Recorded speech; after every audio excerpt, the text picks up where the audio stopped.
coming to get you, Barbara. It has been established that persons who have recently died have been returning to life and committing acts of murder. The unburied dead are coming back to life, seeking human victims.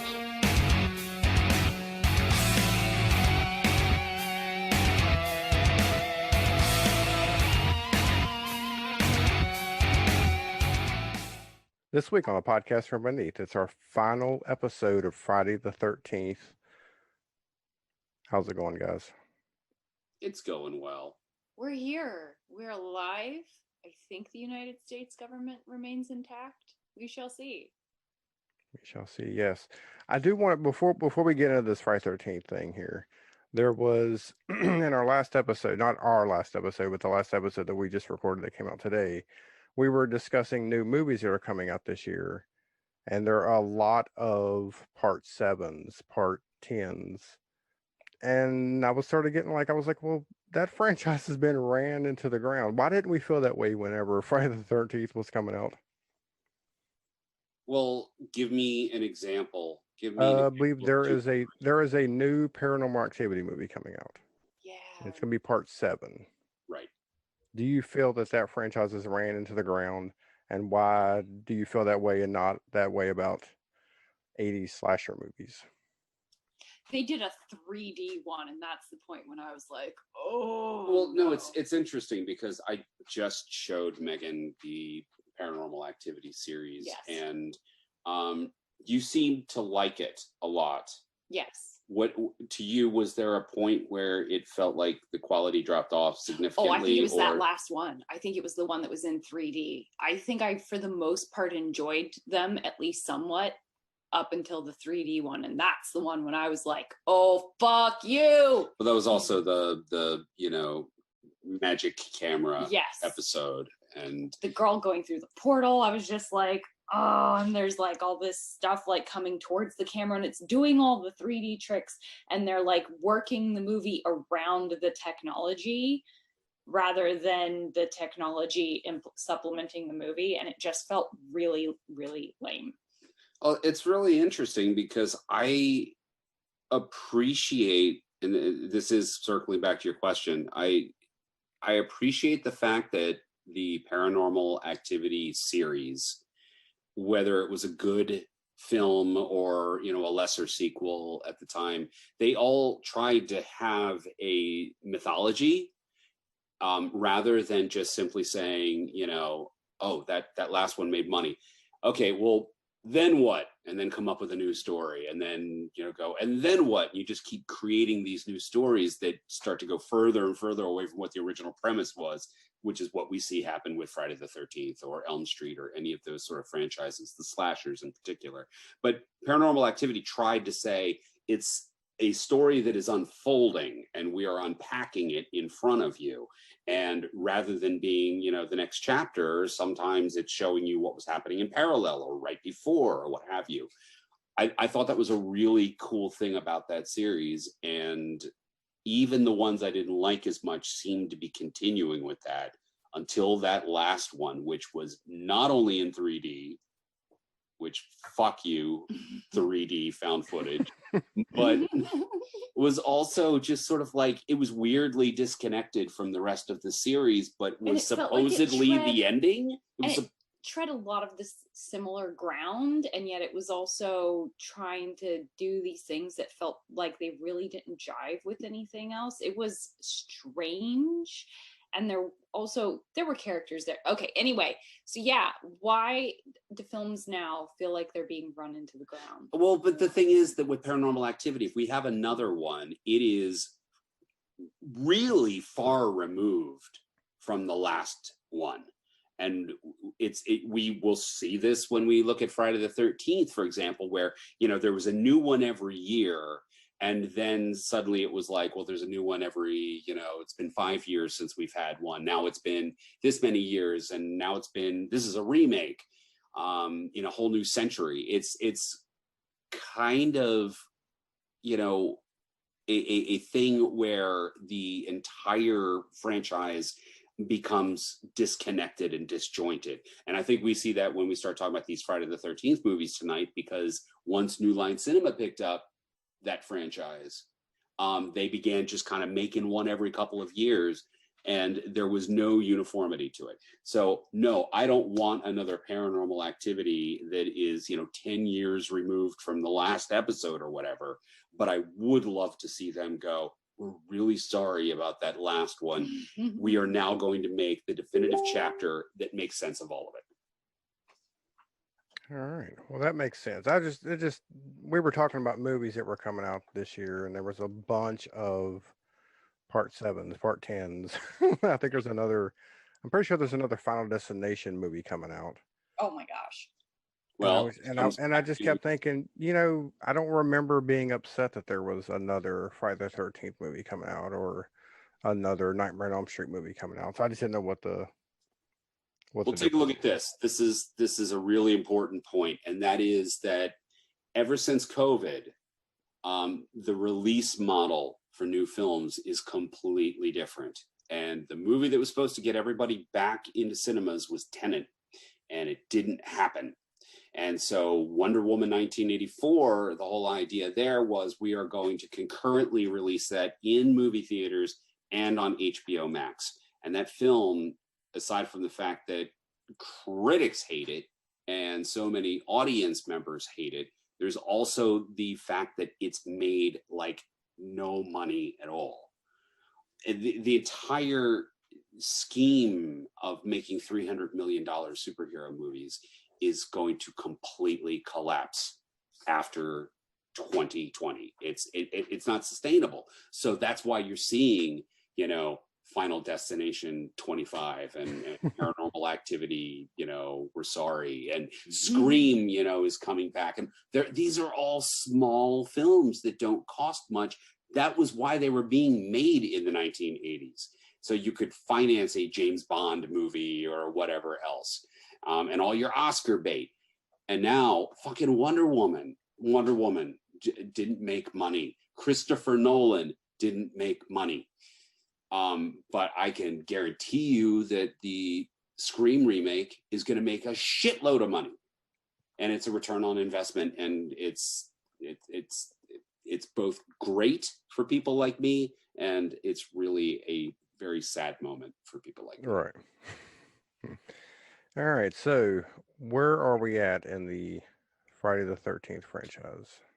Megan, where are we now in the Friday the 13th Let's franchise? see. First episode we did 1, 2, 3, and 4. Last episode we did 5, 6, 7, and 8. And we ended correct with Jason on a boat. And what is so important historically about Jason on a Boat and where that movie ends? Jason on a boat ends in New York City, and Jason is like dead, a melted puddle boy. But also in the context of like the rights ownership as well. That's the last one that was made under the original film studio, correct? Or the original production company. Right. So they were all Paramount films, the first 8. And then after that, and it all sort of ran itself into the ground in 1989 with Jason Takes Manhattan, Nightmare on Elm Street 5, The Dream Child,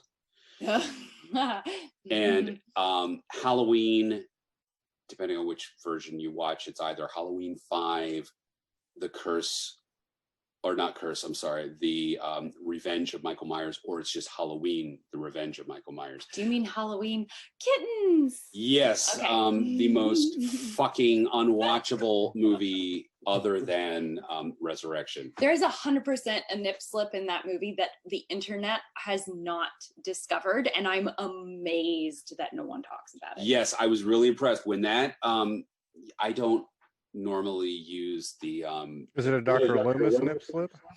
That would have been sexier.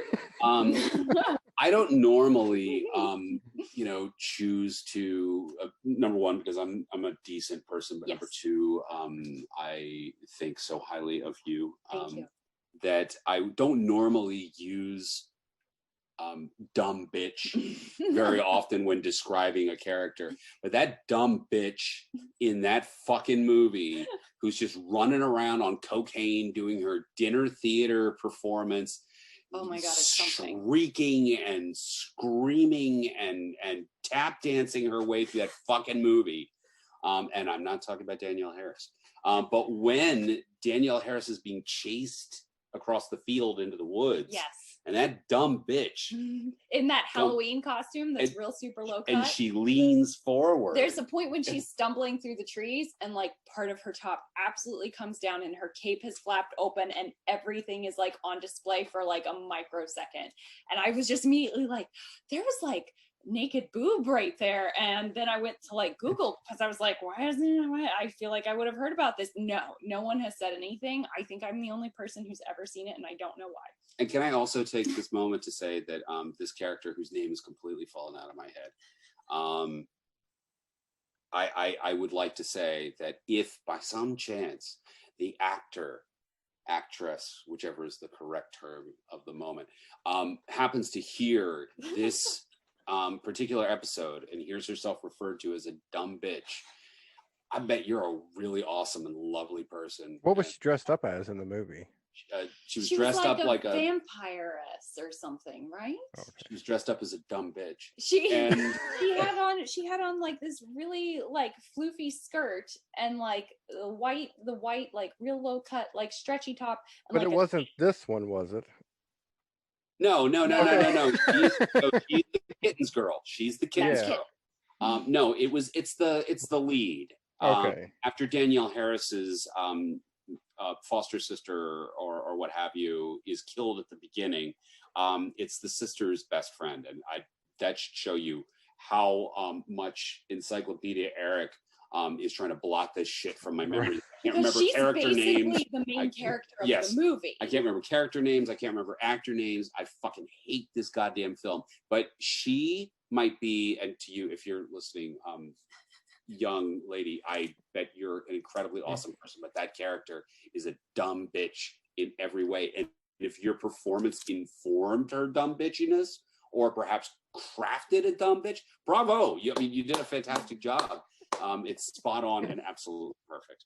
So anyway, Friday the 13th So yeah, ended up being bought by New Line Cinema. it's the end of the whole slasher thing in '89. It basically goes under, and New Line Cinema goes, "Oh wow, they don't want that franchise anymore. We own Freddy Krueger, so if we snatch up Friday the 13th, we can make Freddy versus Jason." So what caused the decline of the slasher in that era? I think it was a cultural shift primarily. I think that I'm trying to think of something else that maybe came out that was maybe bigger. I can't remember.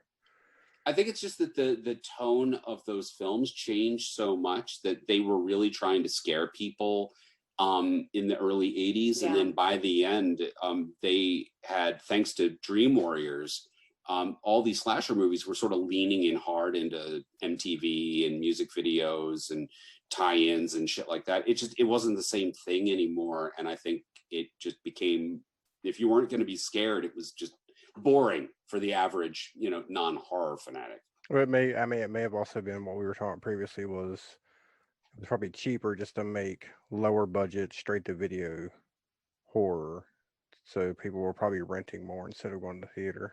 I mean, that is a component. That's really when you saw Canon Films and, folks like that, who Your leprechauns and your yeah, absolutely. But I mean, even something like Texas Chainsaw Massacre 2, it got a minor theatrical run, but it was aimed for the video store. That was where they knew it was going to have its success.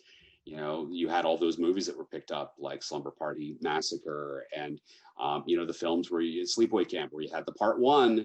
And now you could make one, put it in the movie theater, or put it in the video store with a 2 or a 3 afterward.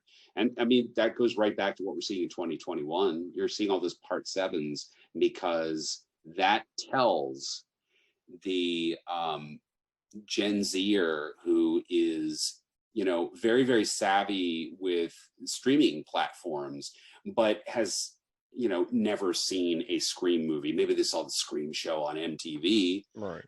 but they never saw Final Destination. That's what their parents saw. That's not of their time. So now you put a 7 on that during a period during which we are seeing, thank you very much, Marvel, for creating these gigantic mini empires that now Lucasfilm is trying to do, where we have the movies and we have the shows and we have the this and the cartoons and we've got blah, blah, blah, blah, blah. All this content built around a single brand. And with Gen Z in particular coming up during all of that, and then you go, oh, here is Final Destination 7. You have just introduced them to an entire new product that they can now go out, and we're not going to just make money off of people checking out the new one. They're going to go to the back catalog and all that shit starts selling again. That's the number one suggestion that they make to people who are indie authors, is just produce a ton of material, because if someone finds one of your things and they like it, there's a real good chance they'll go check out everything else. So building an audience isn't really about like getting a whole bunch of people right up front and then like getting them to latch on for like each subsequent book. It's a lot of it is just about keep throwing stuff out there, get it in front of as many eyes as possible. And through each individual project, you're creating a network that sort of like someone gets sucked into it, basically. And they did try, going back to Freddie and Jason, they did try to do this, on the scale that we would see in the late 1980s. There was an attempt for both of those characters, particularly Freddie becoming the pop culture icon that he was, but Jason being, right behind him at number 2. We saw not only the films that were coming out annually by the second half of the decade. I mean, with Friday the 13th, they were coming out more regularly in the first half. We then began seeing TV shows. So, around the time that we are right now talking about, around Friday the 13th, 6, 7, and 8, we've got the Paramount Network putting together, their first syndicated content for TV.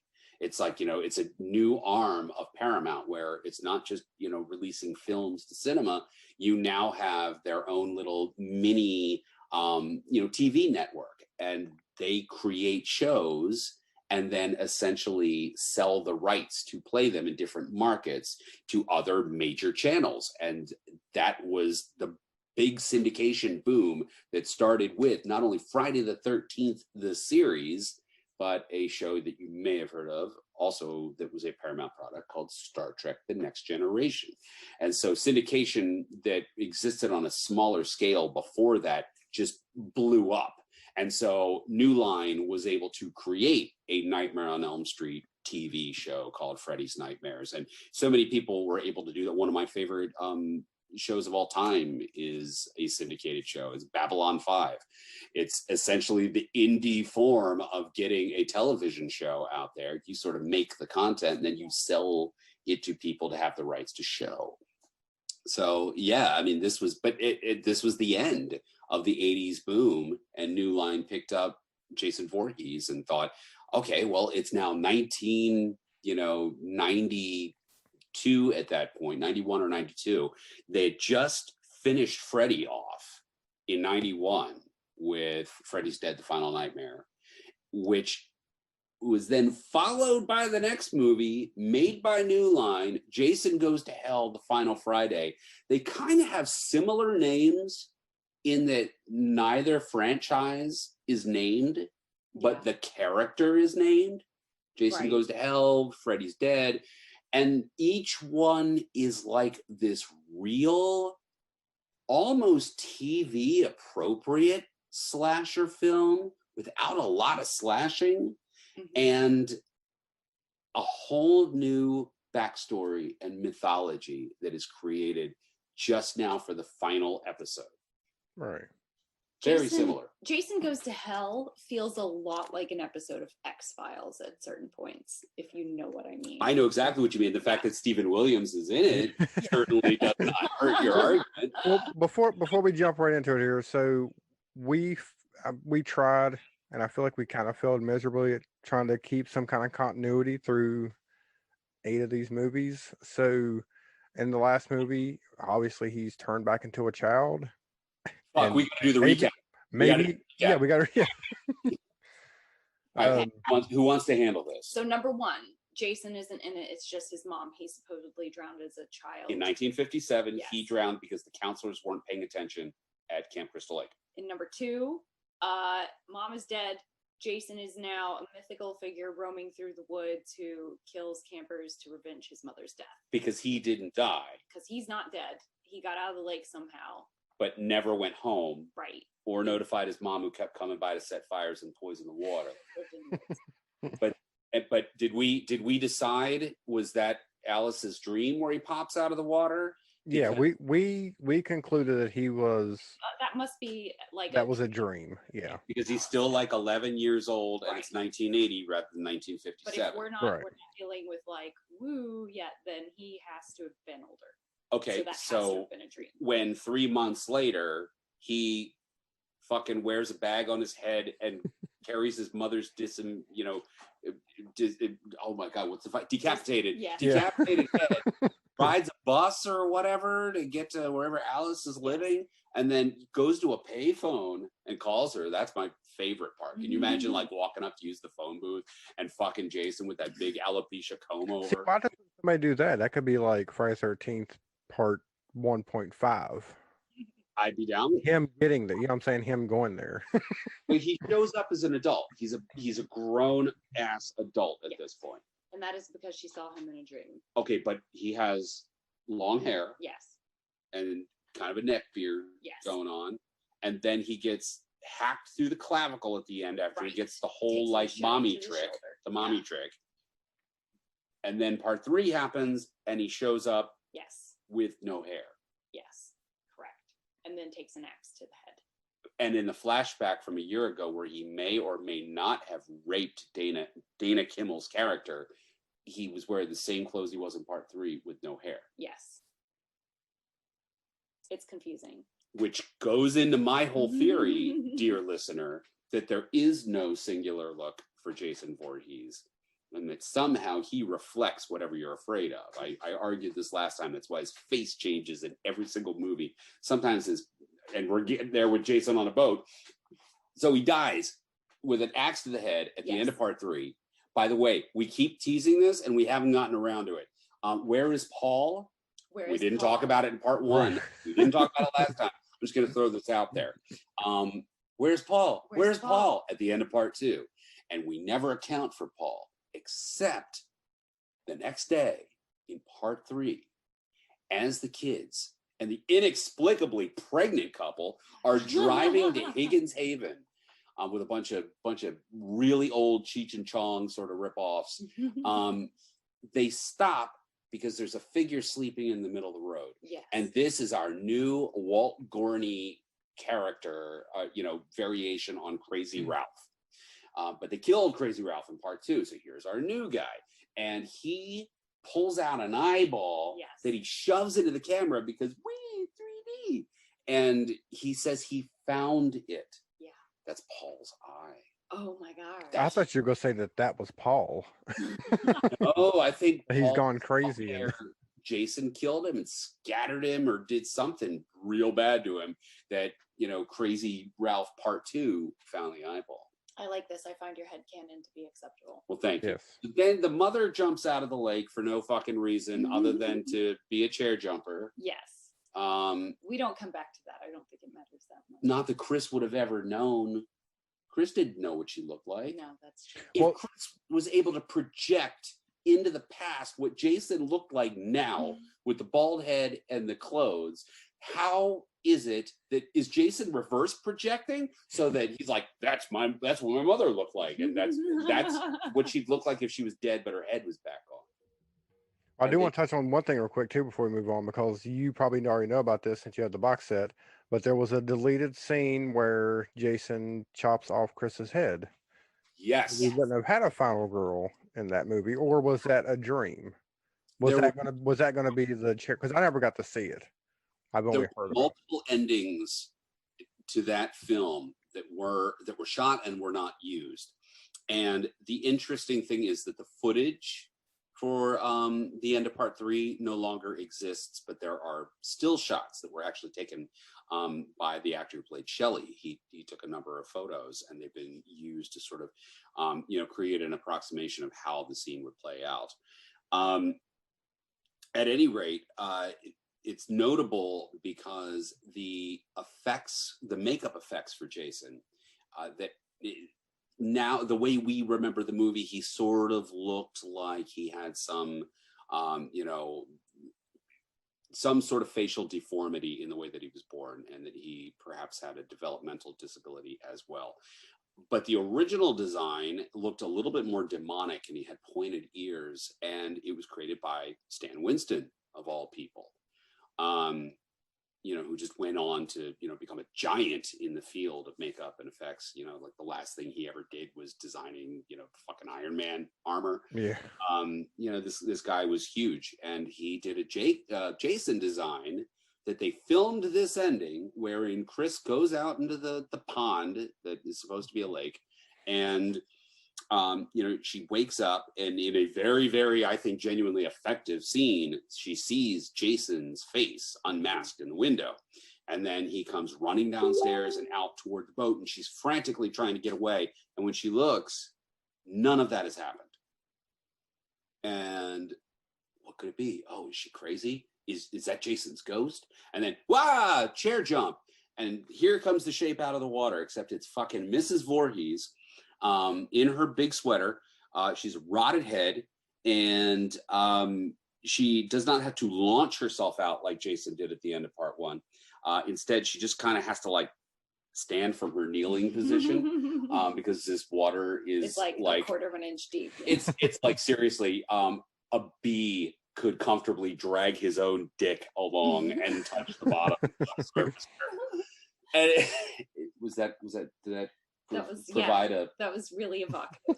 Well, I'm glad. At any rate, so then, boom, Chris wakes up, and she's in the boat, and it was all a dream. And she hears somebody calling her name, and it sounds like Rick, the 40-year-old douchebag that's inselling her. And she hears her name being called by him, and it's coming from the house. And so she gets out of the boat, and she walks up to the door, and she opens it. And as soon as she does, there's Jason unmasked, and he just goes woof and cuts off her head, and her head hits the ground. And that's the end of the movie. That actually sounds really amazing. Or there was also going to be another variation on that, where it then would cut to how the movie now ends, with her being led out to the car because she's completely wackadoo. Sure. There was also another cut. This is like the original Nightmare on Elm Street, where they had like 50 different variations on the end moments there. There was another one where she gets her head cut off, and it cuts to the police, and they're taking her away, and she's screaming and crying. And then we see that Jason is, in fact, indisputably, dead in the barn. What they ended up doing was they kind of, they removed the decapitation dream sequence, but the shots that we have, you can see Stan Winston's makeup, and he was replaced. Fucking Stan Winston was replaced. And so all the other moments in the movie where he lifts up the mask, it's with a complete and total makeup redesign. Wow. I'm really sorry. Oh, no, it's fine. For telling you all of that unnecessary information. Okay, so then part 4. He wakes up in the court. Yes. For no good goddamn reason, he's now alive, despite the fact that he took a clavicle to the side. He then took an axe to the brain. Yeah. But Corey Feldman and a machete kills him. Yes. Okay, but now he's dead. He's really, really dead. He's really definitely dead. But he never died in the first place, is what we're saying. Right. He never died. Yeah. But now he's definitely dead. Okay. All right. I'm just theorizing, like, maybe he had a really thick skull, so the axe didn't go through, you know what I mean? So now, here in part 4, though, his, head is chopped in half. He's definitely dead. Okay, he's so super duper dead. Part 5 is Roy, and then part 6, Jason is reanimated by a bolt of lightning into a steel, post or whatever. And this is the point where we said this is now Zombie Jason. Zombie Jason. This is the birth of Jason Walks Slow, We see him teleporting aggressively in part 8, but he walks slow. Kane Hodder takes the role in part 7, so now Jason is built like a fucking truck. And that was everybody's favorite, right? Everybody's favorite except mine. He's got the huge, like, breathing thing with the shoulders and the head that turns first and then the body follows. All the Kane Hodder stuff that I like what Kane Hodder does with the character. It's just not my Jason. But so now he's dead. They've used magic to put him at the bottom of a lake. They've used spooky ooky telepathic woo to have a dead dad drag Jason under the water. Yeah. And then they use toxic waste to turn him into a baby in a sewer. In New York that floods every night at like midnight or something. But in that movie, the backstory is that Jason did in fact drown, except the Jason we're seeing is not what they, very crassly refer to as a mongoloid. Right. Not a good term to use. But the mongoloid Jason, the original conception of the character, suddenly he's like a normal looking kid in Jason on a Boat. Yes. Except then as Rennie, who by the way is like super smoking hot now in real life. Jensen Baggett, please, if you are hearing this, please, you are so beautiful. At any rate, so but no, he becomes like progressively more messed up in her fantasies. Yeah. Until then he becomes a kind of creepy mongoloid looking kid at the end. But then he gets like hit with toxic waste and Jason's got a pumpkin face, and then little baby dead Jason is a normal looking kid again. Yeah. But he's dead. And there's a lot of magic now. Like everything's like magical and shit. That was some magic toxic waste, that's for sure. Gotcha. Okay, so now next movie is Jason Goes to Hell. The Final Friday. So are we gonna how are we gonna connect these two? How are we gonna connect New Line to Paramount with that big of a difference between how he died in the last one to when he comes back in this one? This movie feels very apart from everything that came before, and I find it very difficult to reconcile them because this movie takes place, like, it's made a good bit later than the last one, and this movie is sort of self-aware of the fact that, like, Jason keeps coming back under unrealistic circumstances. The other ones, it was sort of like, oh, we're gonna find like some fun, cute way to do it, but this movie, like, literally opens with this scene where like some FBI agent or something like lures Jason out into the woods to be exploded because they've been hunting him for like years, like this SWAT team or something. Well, I need to intervene here because I guess there was a comic book that bridged the gap between Jason Takes Manhattan and this film, and it followed Jason as he went back to Camp Crystal Lake, and that explains why the FBI task force is after him. Yeah, but aren't there like a bunch of comics that also like bridge the gap between Anakin Skywalker making scenes, Yeah. and trying to Look, I'm just trying to do whatever I can to connect these two No, I mean it's like companies together. That's the thing. When we were talking earlier, when I was talking earlier, when I was talking earlier about the fact that there was this attempt in the late 80s to, sort of create these like little mini product lines out of franchises. Comic books were a thing that was happening in addition to the TV shows. You were seeing comic books. In a lot of cases, you were seeing, particularly with Freddy Krueger, you would see these anthology books that were aimed at young teens or what have you, with some short, scary stories or, the true story of Freddy's backstory or whatever else. And it's interesting the way that media that is sort of outside of the main line of whatever your product is here. In this case, it's the movies, right? All the second tier media jumps at the opportunity to explain the egregious plot holes in either fucking Star Wars or Friday the 13th or whatever. Whenever you have this ancillary stuff, it's always like, oh, here, we're going to fix something. If you just watch the cartoon, the cartoon that's aimed at 8-year-olds, it'll explain, all the stuff that didn't make sense, right, made for adults.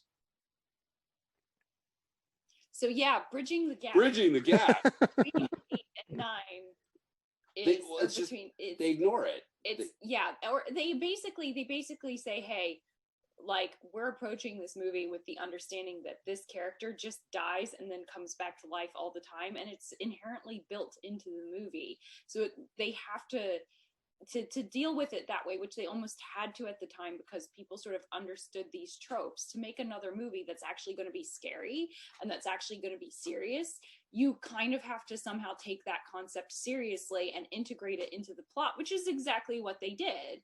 They create this whole mythos around Jason basically being like a body hopping worm guy. Well, before we could even get into, like, you know, the fact that the story is so different from what we've gotten before. And it's the same thing as Freddy Krueger being, you know, recontextualized as having lost his child, which is why now he's killing the children of Elm Street. You know, these weird sort of last minute, you know, like, huh?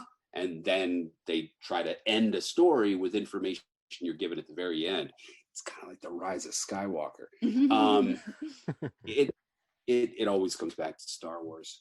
But at any rate, you know, it's not just the fact that we have a new studio trying to put their spin on it or what have you. It's the fact that, number one, it's 4 years later. This is 1993, and slashers are pretty much done. It was only 2 years after The Dream Child that Freddy's Dead came out. That was in 1991, and at that point, it had been 2 years. Think about it that way. It's like, oh, that thing from like a long time ago, who the fuck cares about that anymore? You did 2 years ago when it was this gigantic cultural phenomenon. But that's how hard and fast the slashers fell. And so by the time that Jason Goes to Hell shows up in 93, it's been 4 years since he was on a boat. The entire audience is aging. You know, the sort of kids that were watching them are now moving on to other, you know, content. And now, you know, the smaller kids are on their way up.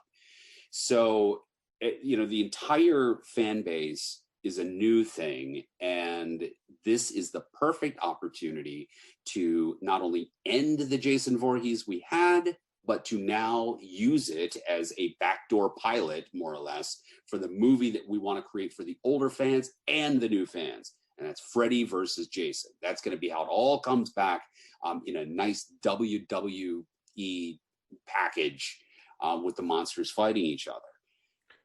But who's bringing this to you? Well, you're getting New Line Cinema, which, you know, is this very sort of like creator-driven mini indie studio back in 1993, you know, the sort of place that would allow a Wes Craven to come in and put, you know, a creative stamp on a product that then New Line can continue to sell in perpetuity. They would do it again with Peter Jackson and Lord of the Rings.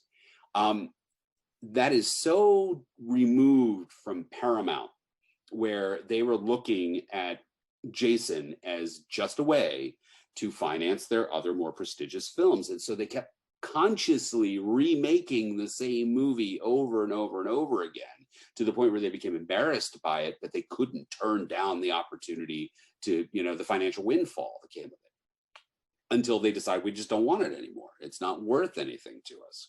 So you've got this whole different aesthetic. It's a sharp delineation between 1 through 8 and but this. Then who comes in to oversee it?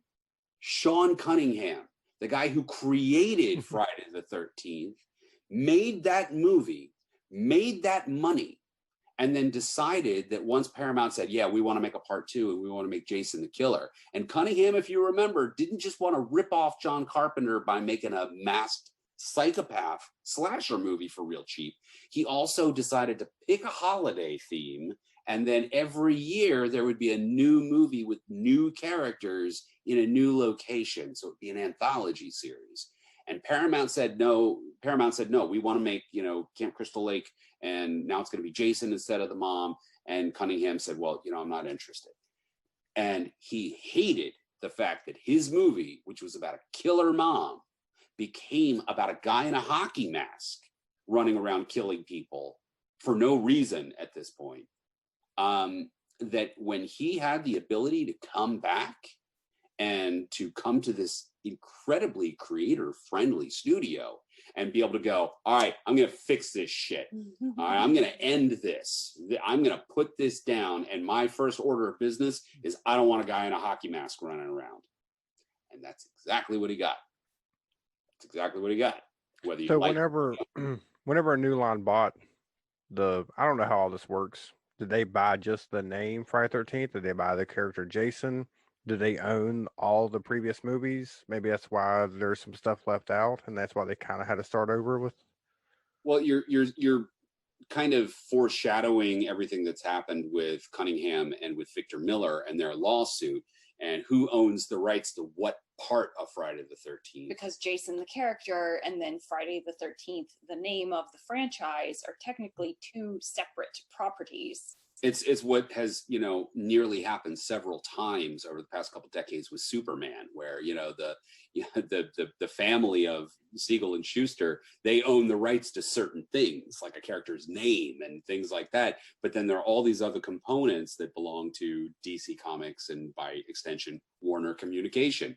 So as a result, what you see that Jason Voorhees is in this movie. And he's in the next one. And his name is in the title of both of them. But Friday the 13th is not. Right. Which is also then very curious if Cunningham comes back and has to use the name of the character he hates so much and wants to essentially put down, but has to use that in the title. But the title of his movie he can't use. But yeah, so he hires Adam Marcus. And Adam Marcus was, I want to say, a PA on the original film when he was a kid, and grew up around not only Sean Cunningham, but because he was friends with Sean Cunningham's son, Noel, who then would also go into the family business as well. So Adam Marcus was like this kid in his early 20s, was right out of film school and got the opportunity to direct this movie because he knew the creator. He was a friend of the family. He was good at what he did, and he fucking loved these movies and said, I'm going to not only make a Jason movie, I'm going to make a Jason movie that gives you everything you want, but something totally brand new and different. So, do we like what it was? I don't hate this movie. It's very different, and I feel like I can't approach it the same way I approached anything that came before. It does not feel like a continuation of the series so much as it's almost a reboot to a certain extent. Not quite, but it's definitely very, very different. Could one not argue that every film in this series feels like a soft reboot? Seriously, it keeps sort of... This one just feels remarkably different, I think, from the ones that came before, just in the way it's dealing with its mythology, the way the character of Jason operates, and this whole family connection thing, which is a very popular concept at this particular time in horror film. So yeah, and tonally, it's really, really remarkably different. And also there are no teenagers in this movie. We're not at Crystal Lake for basically any of it. They did a reshoot to include teenagers. Yes. And teenagers who were at the lake and teenagers who were at the lake fucking in a tent, in what is, I think, one of the best kills in the entire franchise. It's one of my favorites. The unrated version in which the young lady who is in mid-coitus, approaching climax as she is mounted upon her boyfriend, who she allows to get away with whining about wearing a condom. Different times, man, different times. Right at the point of climax, she gets a secondary phallic object, this time straight through her chest. And the mortician who has inherited the Jason virus now rips that spear upwards, bisecting this woman's torso in an effect by K&B that is the effect is pretty spectacular. Every year on Adam Marcus's birthday, I wish him a happy birthday on Facebook and tell him that I'm so grateful for that kill. And he's cool enough to always thank me for it. So, well, since I'm old and I can't remember that far back, Was this before or after T2? So who ripped off who with that scene of the pole ripping someone in half? A few years after Terminator 2. This came out after Yes, Terminator 2? Okay. 91, and this is 93. Okay. But you know, it's funny that until you just mentioned that, I literally never made that connection. Yeah. Might say more about the fact that I'm not a huge Cameron fan. I respect the first two Terminators more than I like them. He's one of those directors, I just think he's very cold, and I respect a lot of his stuff more than I enjoy it. You not to go off topic here, but do you think he got lucky and then just couldn't do it again? No, I mean, it's just it's stuff that it doesn't really speak to me, and it's just a matter of taste. I think that Cameron and Ridley Scott are, you know, two examples of directors, and Christopher Nolan, make that three. These guys who sort of it sort of feels like a computer is directing the movie, and it's trying to sort of approximate human emotions because it's very cold. Well, Stanley Kubrick was another very cold director. There wasn't much warmth or humanity in the work, even if it was about humanity. well, you're talking about sci-fi directors primarily who are working in a time period when that's sort of what science fiction was. It was very cold and removed from humanity. So you're It was saying it'd be very like cerebral. engineers discussing their feelings? Basically, yeah. I mean, that's what sci-fi was at the time. I feel like it's moved away from that. But yeah. But no, that's a great kill. But you have teenagers there. Yes, very briefly, but none of them are actually characters that are involved in anything that's going on. But here's my question to both of you. Now, I'm not saying that I think that Jason Goes to Hell: The Final Friday is necessarily my favorite film in the series, nor am I saying that even the direction was the correct one to take. But what I am saying is, by this point at the 9th movie, haven't we kind of jumped so far over the fucking shark that nothing is really off limits anymore, particularly where we're going in the next one? All I mean, right. nothing is off limits. You had a kid who drowned and his mom killed people. Then the kid didn't drown. And now he's killing people because they killed his mom for killing him. Now he's impervious to access to the head. Now he gets returned to life by way of lightning and family curses and magical toxic waste. Guys, this is really not Telekinesis. You left out telekinesis. And yeah, I mean, we're not really jumping off the cliff that much higher than we were in the last one, are we? No, not really. It's requiring, every single one is rewriting the rules, but is also bending reality to a certain degree. I mean, we're now okay with the notion that Crystal Lake is big enough that it opens onto the ocean, towering cliffs on either side, that a gigantic fucking, fishing vessel can come through. It's like we are so far away from what the original series was that now we're saying, well, okay, the reason he keeps coming back is because, there's like a magic worm, and that's what Jason really is. It's this worm. Was he already a worm? Is it like Freddy, where he sold his soul to the worm as he's dying? Who fucking knows? I think it has something to do with the fact that, this movie decides that it's not only going to set up Freddy versus Jason, but it's also going to create its extended universe as being part of the shared Evil Dead series of films, because we got the Necromonicon, we've got the Kandarian dagger from Creepshow, the Horlicks University crate that presumably has a monstrous Tasmanian devil inside. The dagger, I'm sorry, yeah, you're right, the dagger as well. It's like everything is from something else, and it's creating this much bigger universe where it's just kind of goofy, and you just go with it, and it's Frankenstein meets the Wolfman. It's even the classic Universal films really jumped the shark hard 2 or 3 films into each of their series. I would say the beginning of this movie too, like, is just meta because they have but they're doing they're basically using a girl as bait, and they're saying, well, he kills people who have sex, so if you're around naked, that's how we'll lure him into here.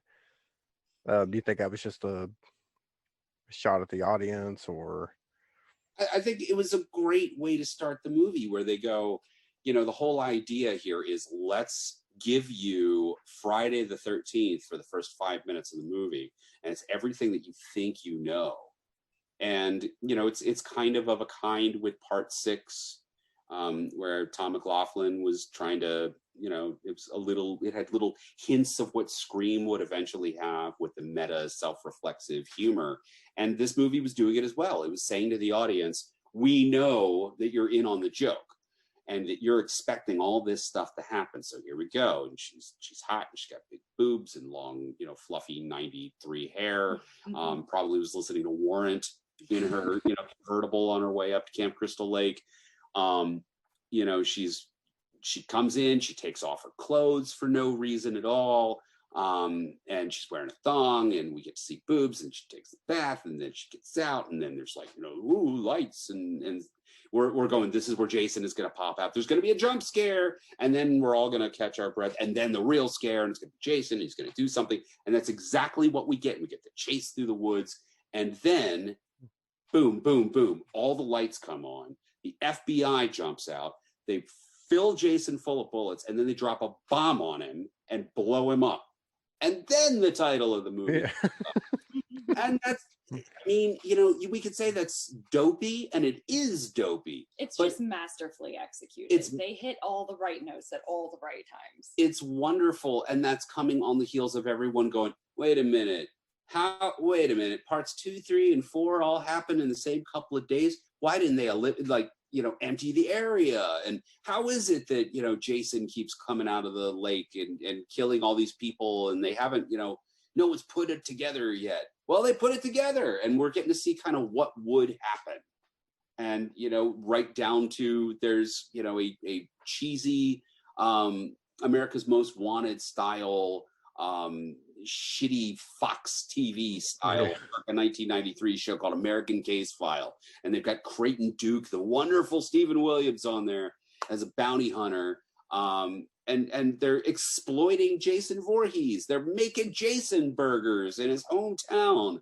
It's a wonderful slice of kind of where we were in the early 90s as we were sort of straddling the 80s with one foot and just starting to, you know, come to the tail end of grunge with the other. Yeah, I'd never even thought about it until you guys mentioned it, but that opening, it really does have an X-Files feel to it. And the whole thing kind of does. I mean, the daughter, the younger girl with her like very much like Scully, like neckline sort of like haircut, and then this skinny dude, and they have like this baby and all this unresolved romance stuff, and it's got this like, it has a visual element to it of like where there are lots of shadows and things that feels very X-Files, and then all this like weird stuff going on, especially there's a lot of morgue scenes. I don't know, there's a lot of stuff in this that has kind of that like X-Files vibe to me. It does. And it also, I mean, it steals a page from Jack Shoulder's The Hidden from a couple years before, which is also about something that's body hopping. And you know, it's cool here because I feel like, is this the Friday the 13th movie that Eric wants in this particular moment in time? No, it's not the one that I want. But part 5 wasn't either, and I can appreciate it for being different and going, that was cool. That was, I mean, it was sort of off the beaten track, and I know that the next one will be either, you know, back to what it was before or something that's even more fucking stupid. And oh, now he's in space. So, you know, I kind of appreciate how insane the series starts becoming. They took some risks in this movie, and, yes, and they were doing it with a certain level of skill, which I appreciate. Although my primary issue with this movie is that it is more gross than it is scary. it has sort of, it's not a slasher, I don't feel, in the way in all the other previous movies were. This is more going for like the ick factor in the kills, like someone having his head thrown into a vat of like boiling, other than the kill that you mentioned, which is one of the more spectacular like actual slasher kills of the season. And it was a reshoot. You've got a guy like eating a heart, like, which is nasty. You've got the guy who's like melting and like peeling up, his skin like gets stuck to the floor. You have a worm going up a lady's vagina. There's just a lot of like kills in this that, and just general stuff in this that I think falls more on the gross side than the scary side, which is what a lot of horror movies were at that time. It's interesting that you talk about the ick factor, because I mean, as of, you know, at this particular moment in time on January 13th of 2021, you know, our perspective, hopefully, if you're not one of the people that was storming the Capitol, then your perspective has matured and aged since this movie, or since a lot of things. And one of the things that I feel, and this isn't so much an accusation, but it is very curious. There are some very homoerotic aspects of this movie, male on male things. Yeah, like the guy being strapped naked to a table while some other guy like through his mouth put like a worm into him. Well, even before that, Richard Gant's character is he shaves the new host body. He shaves the mustache. Yeah.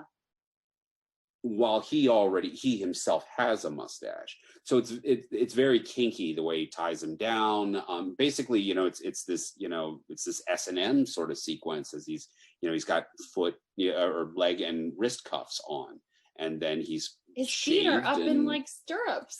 Yes, it's very, very strange because of how far out of left field it comes. You've also got the whole bit with Creighton Duke, as he is essentially selling information to our very, very nerdy hero. That boy did not play football in high school. He's not captain of sports. Steven's supposed to be. He could have been a kicker. He could have been a kicker. He seems like could have been a kicker. That 26-year-old guy who's still wearing his high school, Letterman jacket. Never left town. Doesn't know he has a baby. But everyone else knows. They're like, oh, this fucking guy. We can't go to the bar tonight because it's Tuesday, and he's going to be there telling his old sports stories. But at any rate, there's this whole sequence where Creighton Duke is giving the exposition of the movie. Jason is a worm and he jumps from body to body, and only a Voorhees person can kill him, and it requires this magical dagger, and Jessica's the last of the bloodline, and blah, blah, blah, blah, blah. You're getting all of this exposition, but what Adam Marcus and the screenwriters do that's so cool is they turned it into the sequence where Steven has to essentially buy the exposition by allowing Creighton Duke to systematically break his fingers. Yeah. But it's done in this way that is, it's quasi-romantic with then, a nice bit of violence in there to punctuate it. It's an intimate sort of like situation they've got going on. But the movie keeps doing this. Yeah. And it's doing this at a time when, this one scene along this line would be considered uncomfortable for boys of 1993. We saw what happened with Freddy's Revenge in '85, and that movie was very, very, very, very homoerotic, and accidentally and on purpose. But nonetheless, that's why that movie was shunned. The second Elm Street movie, it was like, you don't watch that. It's so totally gay, and we don't want totally gay in our slasher movies. This movie's got a little bit of totally gay in it.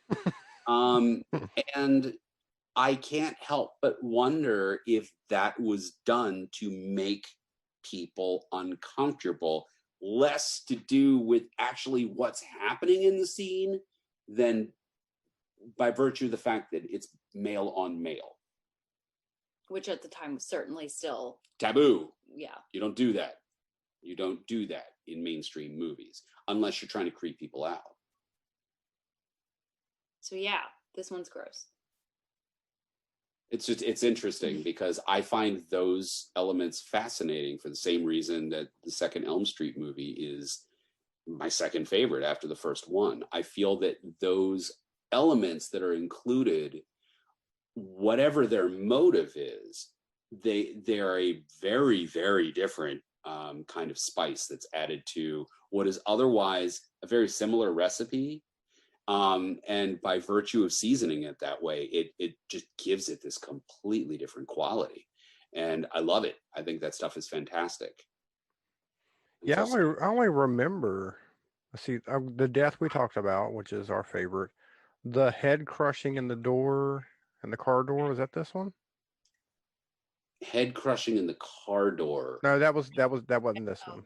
Yeah, it was. Yeah, it was the waitress. She's going out there to. She's gonna go. I guess she's dating the cop, and she's getting in the car, and that's when the coroner slams the car door on her head or in his head. I can't remember. And then the guy burning in oil. But that's pretty much that's like all the deaths I can remember from this movie. There's the mom, who she's shot, right? Erin Gray from Buck Rogers. No, she's stabbed in the back. Stabbed, yeah. And then the cop who's there also is shot, and quite a few people are shot in like the police station.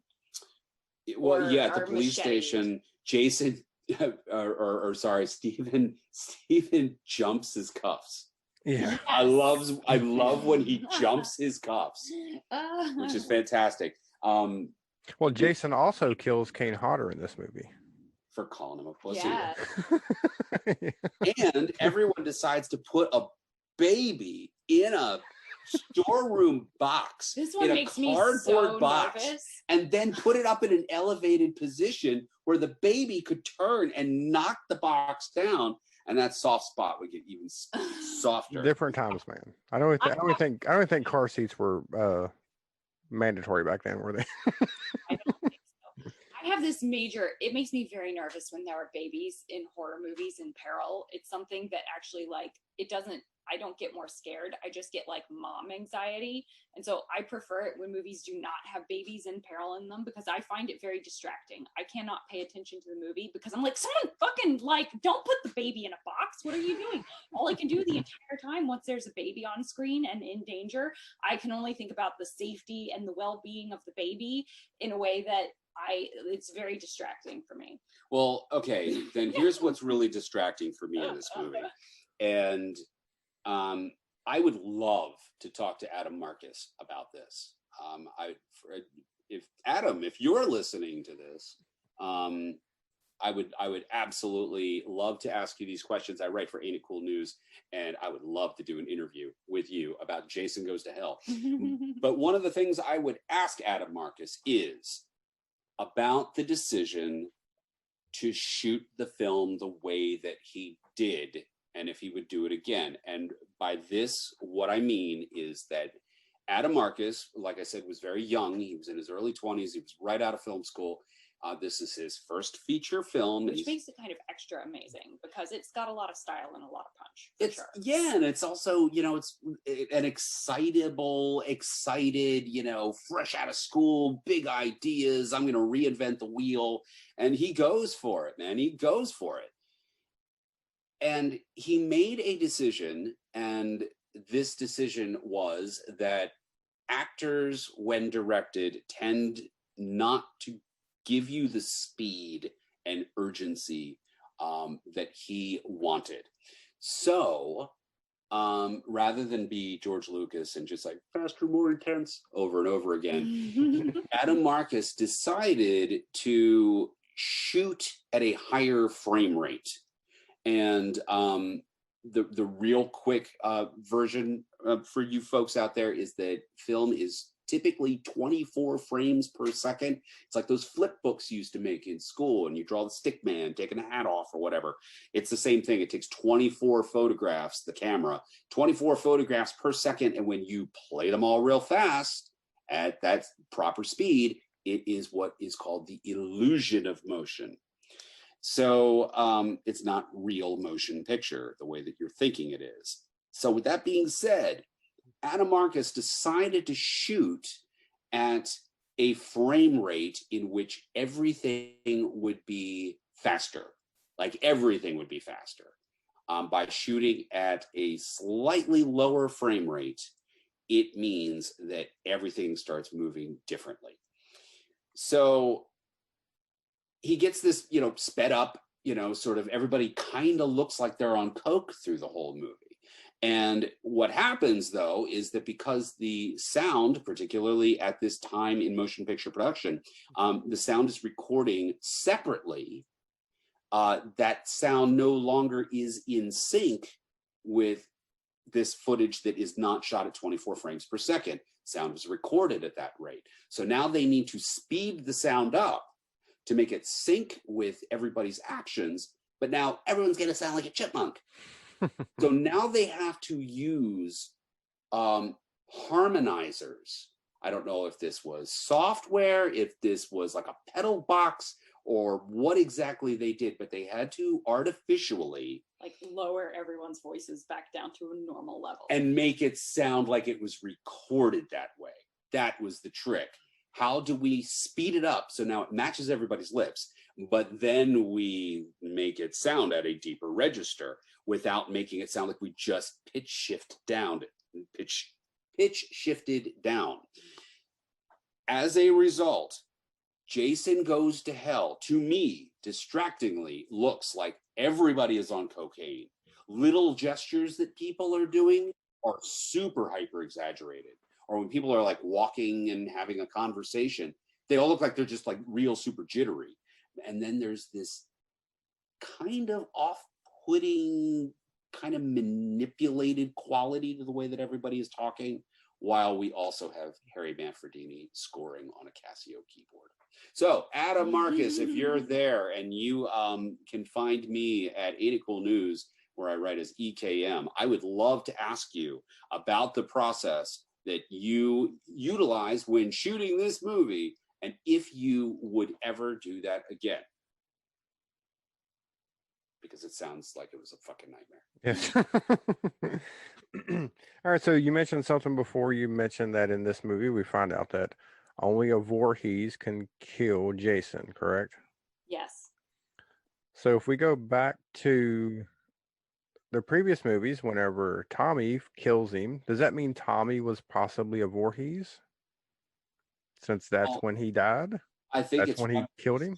He's killing the body, but not killing the worm thing. The Hell Baby, I think, is how it's described in the script. I think Hell Baby is the name for it. All right.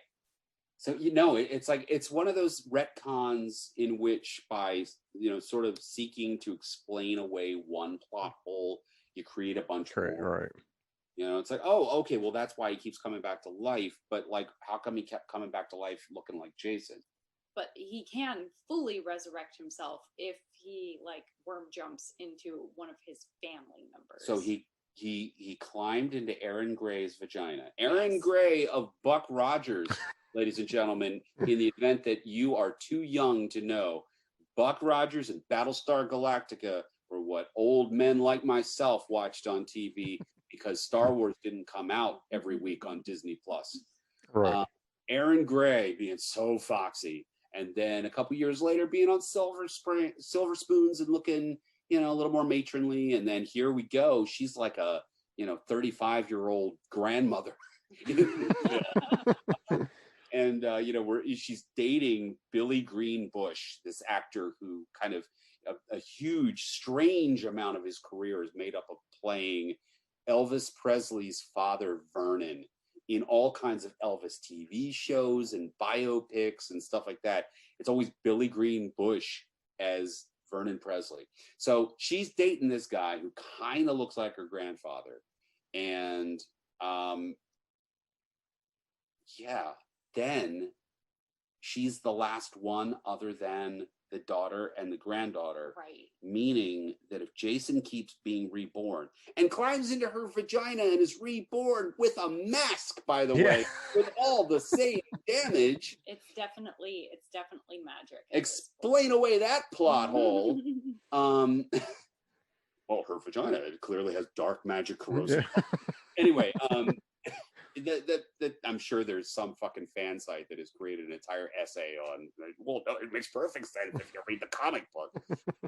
but yeah, so now, like, does this mean that in all the previous movies there were like a huge population of Voorhees around Crystal Lake, and he was just like, fuck, I'm dying, and he'd go to the grab cousin Timmy or whatever, which would explain the different looks.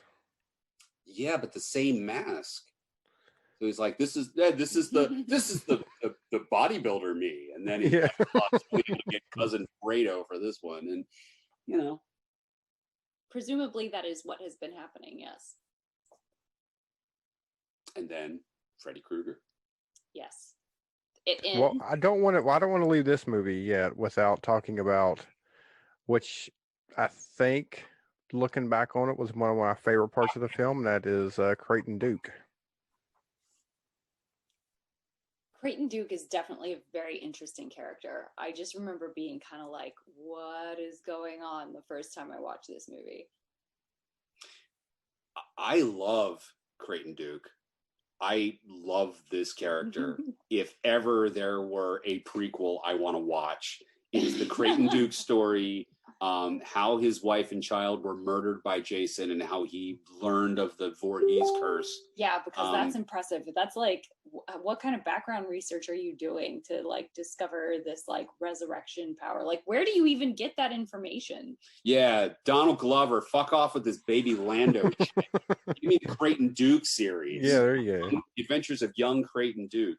Isn't it kind of funny the way that the first Elm Street movie launched arguably the biggest star of the franchise, Johnny Depp, who went, for the most part, from Elm Street over to this brand new show called 21 Jump Street that suddenly turned him into this major, hip, cool actor with the young set, because 21 Jump Street was this hip, cool, sexy show.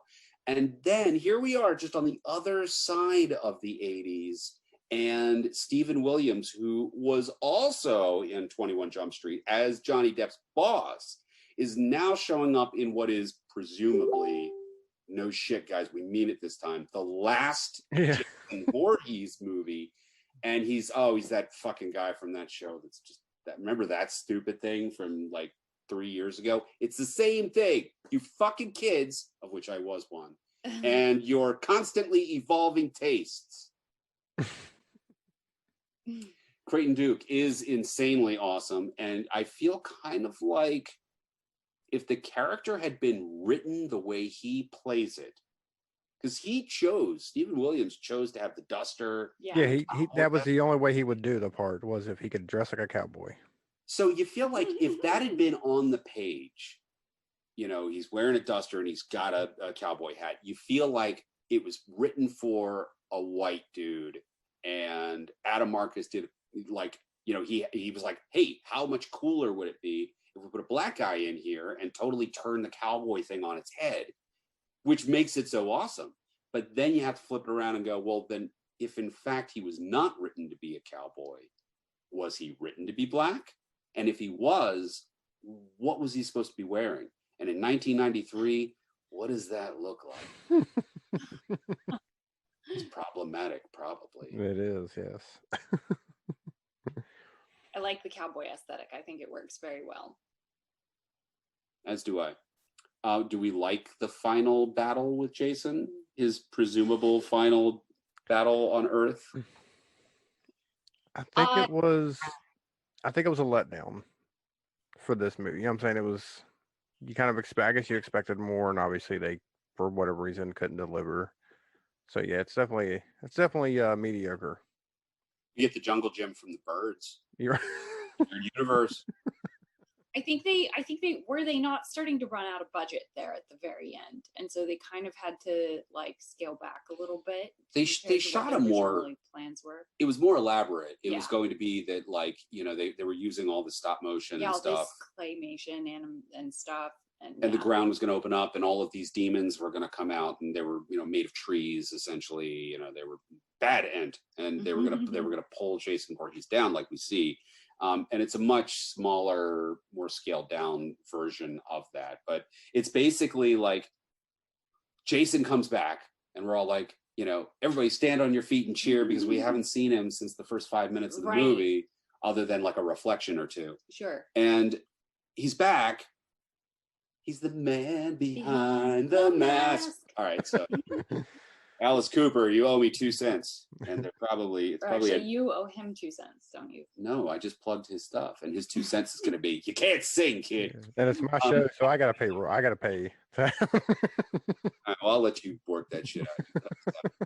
But no, he's back, and everyone's excited. And then he basically throws Steven out of the house, and then Steven, with his broken fingers, is picking up a shovel and using it as a short range battery weapon somehow, without screaming, like every time he just moves his arm. But he hits Jason a couple times. Then Jason, who we've established has like superhuman strength and shit, is he toying with his food here?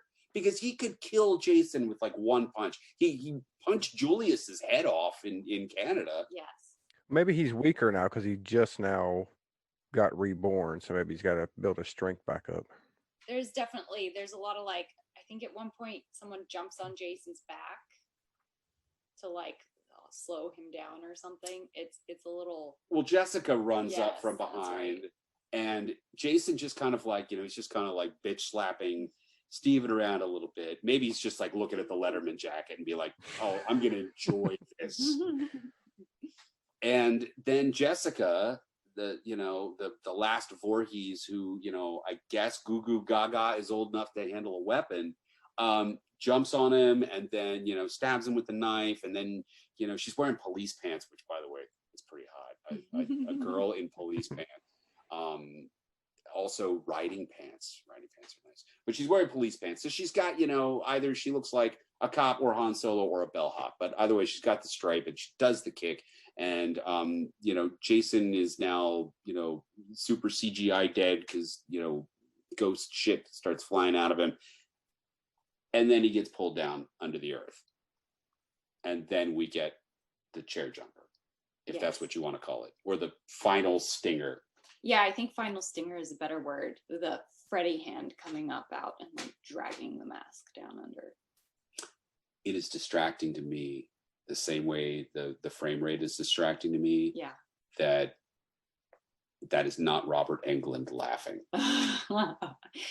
That is a major that's a major issue though, because Robert Englund is the only person who ever played Freddy, and he was very distinctive, and that's a noticeable thing. Except for the body double in the shower scene in part 2, when Bob Shaye said, fuck him, we just get a stunt man. Haven't you ever seen one of these slasher movies?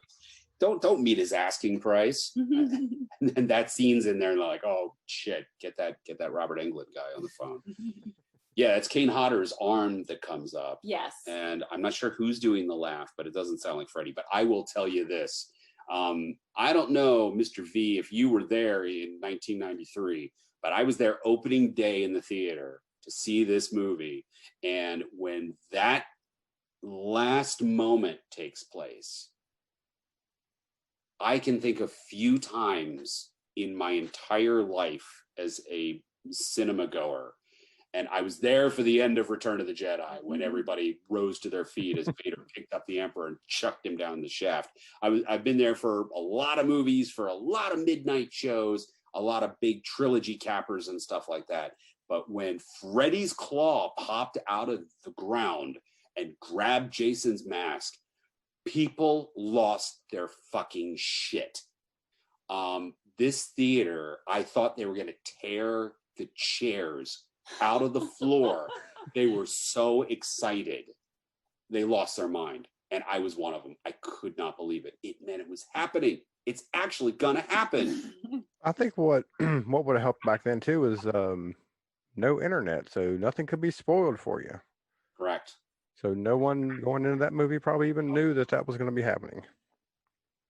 Yeah, it was one of those moments, and it was a big moment.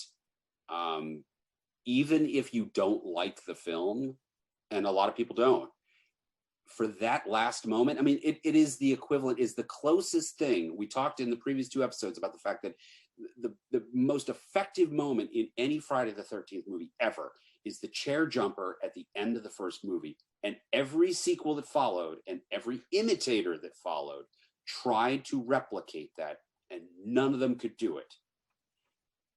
While this is not scary, this is the second best ending to a Jason film in the entire franchise, and provokes a similar response, except it's like squeals or shrieks of enthusiasm rather than mortal terror. So that means our next film is Freddy versus Jason, correct? Yeah, because we finally got it 10 years later. No, sadly, we have another one to talk about before we get there, and that's going to be Jason X. Megan, would you like to 2001. Did this come out in 2001? Okay, all right. I'll just give you the very brief history, and then I want to hear you guys talk because my I do want to also say that Jason Goes to Hell is a movie that is one of those franchise movies that I feel is kind of overlooked and is really interesting, whether you like it or you don't like it. The same way that I think that Halloween 4 is really interesting, Exorcist 2 is really interesting. Whether you like it or you don't, it's one of those films that people tend to just go, that's the gay Freddy movie. And I think, the gay Freddy movie is the most interesting one to talk about. I fucking love it. So at any rate, Jason X, I would love to hear, especially what Megan Morgan, sci-fi author, thinks of Jason X. But I will say only this. That movie was fucking cursed because it was supposed to be a stopgap measure to keep Jason popular. After Jason Goes to Hell comes out in 93, and it's like, let's make Freddy versus Jason. And then Wes Craven comes back to New Line, and he and Bob Shaye make up. And Bob Shaye writes Craven all kinds of checks that Craven felt that he was owed, at which point they decide, let's make a denouement, an epilogue, if you will, to that, Freddy Krueger series we just told everybody was the last one. And they make Wes Craven's New Nightmare, which means Freddy versus Jason can't happen right now because Wes Craven coming back to Nightmare on Elm Street, that's a big deal. They offered him Freddy versus Jason. He was like, I don't think so. And they went, whatever, it doesn't matter. Wes Craven, Nightmare on Elm Street, we have to feed this animal. And Sean Cunningham is like, well, all right, well, we got to make something else in the meantime. Who's got an idea? Who's got an idea? What can we do with Jason so that it does not contradict Jason Goes to Hell, or, which ends the story, but also will not in any way cripple our plans for Freddy versus Jason, where somehow we'll get them together and fighting. So it's got to be something that takes place and doesn't mess with that continuity, because Freddy versus Jason will happen right after Jason is pulled down to hell. What do we do with this? And then they pitch the idea, they make the movie, and then the champion of the series at New Line, the only person who gave a shit about Jason, or at this point, even Freddy Krueger, Michael DeLuca, who was deeply involved in the Elm Street movies, he leaves New Line in a very, very public feud. And as a consequence, Jason X, which was finished in 2000, sat on a shelf until 2002, at which time the already cheap and very dated CGI went from, pick your shitty, American Werewolf in Paris to Lord of the Rings. In those 2 years, the technology changed that much for something they already didn't throw much money at. And the movie was being pirated online. It was being downloaded because it sat on a shelf for so long.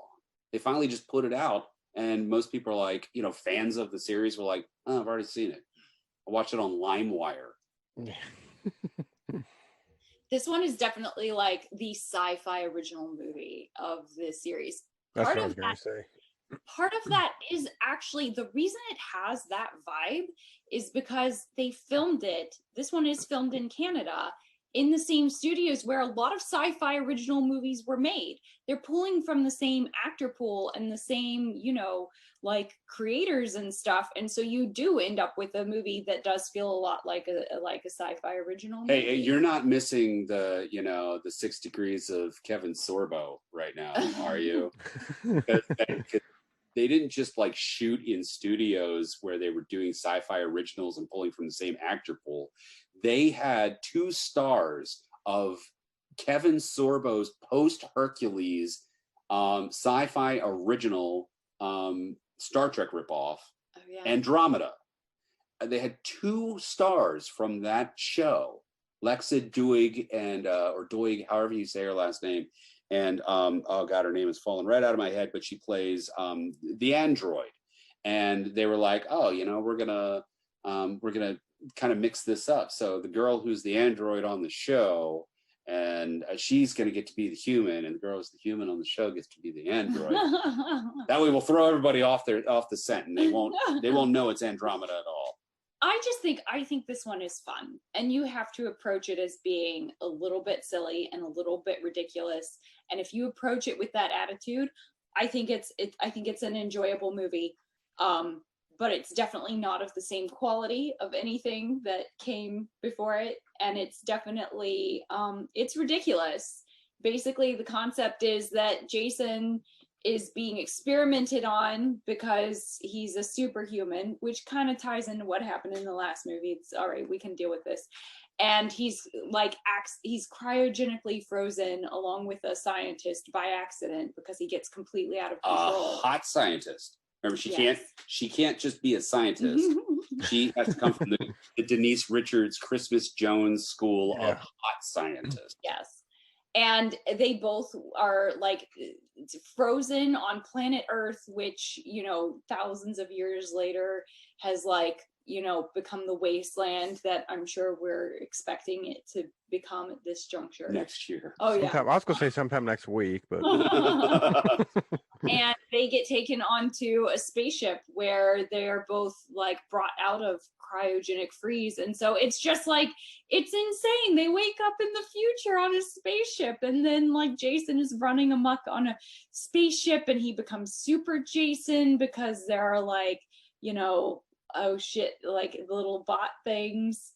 And the nanobots. Nanobots. And it's just like, it's a whole different thing. It's zany. There are crazy costumes that bear a lot of midriffs, because apparently all women desire in the future is to have their like stomach exposed, I guess. We don't know, but it's all got a really like 2000 vibe. Like the hair is in that really specific styling. It's a fun Canada movie. in 2000. Yes. It's a fun movie. You cannot take it seriously, because if you try to take it seriously, it's just silly. So this film was apparently designed to be one thing and then was something else. Yeah. So Todd Farmer, who wrote it, I think was trying to make something that was a little closer to Alien. Like Alien, yeah, because there are a couple of scenes that are very reminiscent of Alien. It is. It's basically if you took Jason on a boat and Alien, and they had a baby, and this is what it would be, Jason X. And you know, but I think that Todd Farmer wanted to go more for the tone of what Ridley Scott was doing. And, you know, it of course had to be self-referential. It had to have some tongue-in-cheek humor. Keep in mind that at this point, we are now at the tail end of the slasher resurgence that started in the latter half of the 90s with Scream, and then I Know What You Did Last Summer. Yes. And, you know, all those sort of films. So it's got to be kind of quippy, and it's got to be kind of cool and cute and all of that shit. But by the same token, I really think that the idea was for it to be darker. Sure. Fun fact, around about 9 1989 or so, as the slashers were all ending, I read an interview, I want to say it was either in Fangoria or Gore Zone, with Mustafa Akkad, the man who raped and pillaged his own franchise, Halloween, until he shrugged off the mortal coil and could rape and pillage no more. Fortunately, his son was there to continue raping and pillaging. We have him to thank for Rob Zombie. But at any rate, Mustafa Akkad was doing this interview, and I wish I remembered all the finer points of it, but it was, sort of, a post-release discussion of, the Revenge of Michael Myers has come out. It ended with The Man in Black and a cliffhanger. Creighton Duke, perhaps, you have to wonder. Would that have not been crossover? An easy thing if you were going to, in Jason Goes to Hell, reference all of these other slashers, to have him be like, yeah, and I busted Michael Myers out of Haddonfield jail one time. Reminded me of a little girl sticking a hot dog through a donut. But so you've got all of that happening, and you got to keep in mind that we are now at a point where things are a little bit cuter and more self-effacing, but I think they want to make a darker movie. And then Jim Isaac, who was the director, I think he and Cunningham ended up with their screenwriter, with another screenwriter, touching it up and cutening it up. And it was a very frustrating situation. And I think the movie feels a little schizophrenic for that purpose, and I just totally skipped what my point was going to be. And what my point about Mustafa Akkad was, before I was derailed by all these crazy butterflies that are always in my head, each one carrying an encyclopedia of useless knowledge. Mustafa Akkad said, when evaluating what are we going to do next with this franchise, he was like, it could be interesting, maybe not for the next movie, because we still got to finish the Man in Black thing and the Cult of Thorn. But it'd be kind of interesting if maybe, like, in another film in the not too distant future, we put Michael Myers on a space station, and like killing people, and like there are these space soldiers with guns trying to take him down, kind of like Alien a little bit. Alien is basically a proto slasher. It's just in outer space. Alien is definitely a horror, like slasher film. And so he was espousing this, it makes total sense to do that. And then he didn't do it. And then what the fuck do we get here? I have to wonder if this was serendipity, or if, Cunningham or Farmer or, whomever else, Jim Isaac, caught wind of that. Who knows? Who knows? Maybe just space is where we send our franchises to die, along with the Hood. Right, yeah. Well, we mentioned that it felt like Sci-Fi Channel shows, and there were some shows around that time that I think kind of have the same feel. And that was the show called Farscape. Yes, it's very Farscapey. The other show was called Lex, but it was originally on Showtime called Tales from a Parallel Universe, and it was more darker on Showtime. And that's what it kind of reminded me of those two shows. It definitely has this sort of like Sci-Fi Channel, like almost sitcom-y kind of like feel going on, where every time someone dies, there's like a quip. It's like very like there's a lot of quippy like death. You wouldn't be surprised if like Kramer busted through the door. And you do realize that when not Candyman, when the Space Marine, it supposedly dies the first time. Yeah. Of course, he comes back later on after, he got stabbed in the kidney or whatever. But, he shows up at the end after he has been killed in what is essentially turned into a joke. He said he gets stabbed by Jason, and he's like, it's going to take more than that to put this old dog down. And then Jason, sticks him again or whatever. He goes, yep, that'll do it. Peter Jackson does the same thing in the first Hobbit movie with the Great Goblin. Yeah. We know that Peter Jackson is a huge fan of schlocky horror movies. You have to wonder if, like, after a long day in the editing booth trying to get Two Towers put together for, its Christmas release, if maybe he took in a day in Wellington and went to go see Jason X and had a big belly laugh during that scene and decided to rip it off or homage it years later. There you go.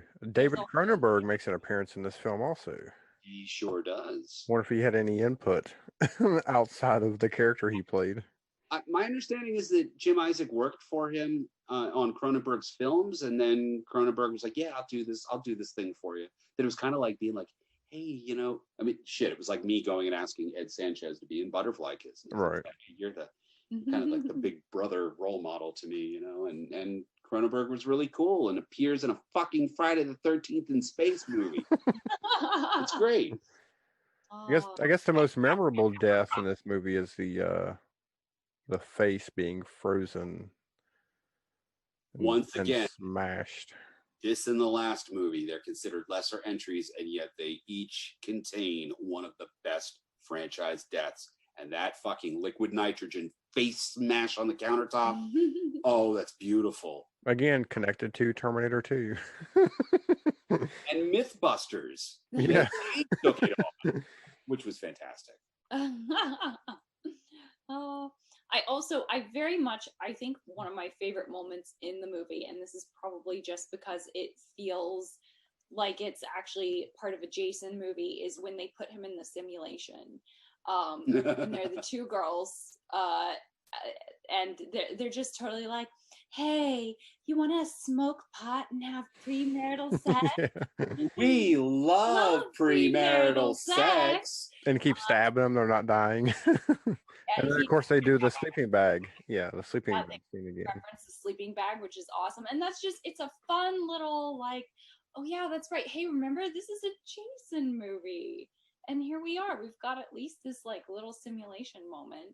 Well, it was like, again, the cold opening to Jason Goes to Hell. It was, we're giving you a different movie, but here you go. Here is your classic Friday the 13th. And I feel like these two movies don't get enough credit for the fact that A, they took a chance and said, "Hey, look, we're used to jumping the shark here, but we're going to jump the shark's whole fucking bloodline for the past, 1,000 years." They really did something different, but then they also said, this isn't love it or hate it. This isn't The Last Jedi where we're coming and going, you know how everything you think you know about Star Wars, I'm here to fucking throw your toys in the trash and then set the trash can on fire and tell you that you aren't smart enough to understand just how, fucking groundbreaking this is that your toys are burning. It's not like that. It's not with that same sort of, smug, deconstruction attitude. It's rather, let's do something. This sounds fun. Let's do that. But you know what? We're also going to give you a little bit of what we know you fell in love with this series. And we're going to give it to you. And it's a treat when it happens. Yes. Now, both of you guys, do you like the new Jason after he comes out of the machine, after he gets rebuilt by the nanobots? Uber Jason is ridiculous, and I think appropriate to this movie. Would I have liked him in any other movie? No, but here it makes sense. It feels like a natural extension of like all the space insanity that's happening. I feel like if you're gonna do a Jason in space movie with the tone that this movie has, then you almost have to go there. You have to like outfit Jason in a way that feels appropriate to that sort of like semi-campy, like action movie kind of like thing that's going on. Yeah. It's not a Jason that I like, but it's a Jason that feels appropriate to this movie. I think I would have liked it more, plastic mask and all, if the fact that all of the merchandising spoiled it. I mean, I was a horror nerd, and so of course I was watching every trailer obsessively. The one thing that I can say with pride that I did not do was, despite the fact that I had a digital copy of Jason X in my possession, because of course I did. Of course you did. I had a copy of the Fellowship of the Ring the weekend it was released. I still have it. It's spread over 3 DVDs, Oh my God. burning from a projector. Oh. Terrible Would quality, have to be bad quality. but I sure watched the shit out of that. But still went to go see it 7 times in the theaters. You can bet, of course, I was watching every piece of media or inspecting every piece of media that gave me anything about Jason X, particularly since I was also simultaneously scouring the internet and through, third-party people and friends of friends. I was writing for movie websites. People were slipping me some stuff, and part of what I was hunting for was all of the Freddy versus Jason scripts that were being written, and I was collecting them all. And it was kind of a holy grail search, but at the same time, Jason X was this big question mark. Like, well, look, they're trying to make this movie, and they keep firing every writer and hiring somebody else, and the directors keep dropping out. What is Jason X? Is Jason X supposed to be after it? Is it in the same continuity? But I didn't watch the film, but you didn't have to be an obsessive fan to go to see Spider-Man that spring, and the Jason X trailers are playing and showing the big reveal. Evil gets an upgrade was the tagline. The posters in the lobby had half hockey mask, half Uber Jason mask. That would have been a fucking awesome, exciting third act reveal if they hadn't tried to use it as the film's selling point. Yeah. Because at that point they were like, people have already fucking watched it. It's just sitting on a shelf. It's a total wash for us. We're just going to get it out there, trying to make a few bucks off of it. And, the hardcore fans, they already know. So we're not trying to preserve any plot twist for Eric Christopher Myers. We want to get, Joe Walmart to come in and watch this movie. So Robot Jason, and nobody came to see it. Well, I would say if you're if you're advertising Jason in space, you kind of have to show that to get people to want to go see it. To kind of because then it's just it's in space. That's kind of stupid. I think if you show the Jason upgrade, then I think maybe that sells it more. The only trailer for that movie that you need a shot of hands a la Freddy Krueger at the beginning of the first Elm Street movie. And these hands are hammering something that we can't see in extreme close-up. It's some kind of metal, and it's real creepy music, and it's real dark, and we got the sparks and all that shit. And then finally, it turns over what this thing is, and as the light hits it, we see that it is some sort of futuristic-looking Jason mask, and we hear, and then you cut to the fucking title. And by the way, speaking of the title, is this an allusion to Malcolm X? Is it? I realize it's the 10th movie. X is a Roman numeral, but doesn't that make it Jason 10? Why is it Jason X? Yeah, I think that it's a reference to the 10, and it's also everything was like extreme at this point. Do you think it was a Mountain Dew sort of thing? Jason Extreme. Do you think that's what because that makes sense? X Sports was big back then. Yeah. Wow, you just blew my mind a little. Here I was, just like every time I've ever watched this movie, I'm like, yeah, this is the Malcolm X one. Even though it's got nothing to do with Malcolm X, it's the same title. Is Jason X a playable character in Tony Hawk? Is that how extreme he is? Afraid he is not, but he would be the only character I played, unless it's fucking slow-moving Kane Hodder. That guy would just fall down and not be able to get up without assistance. Which one of the Jasons would wear rollerblades?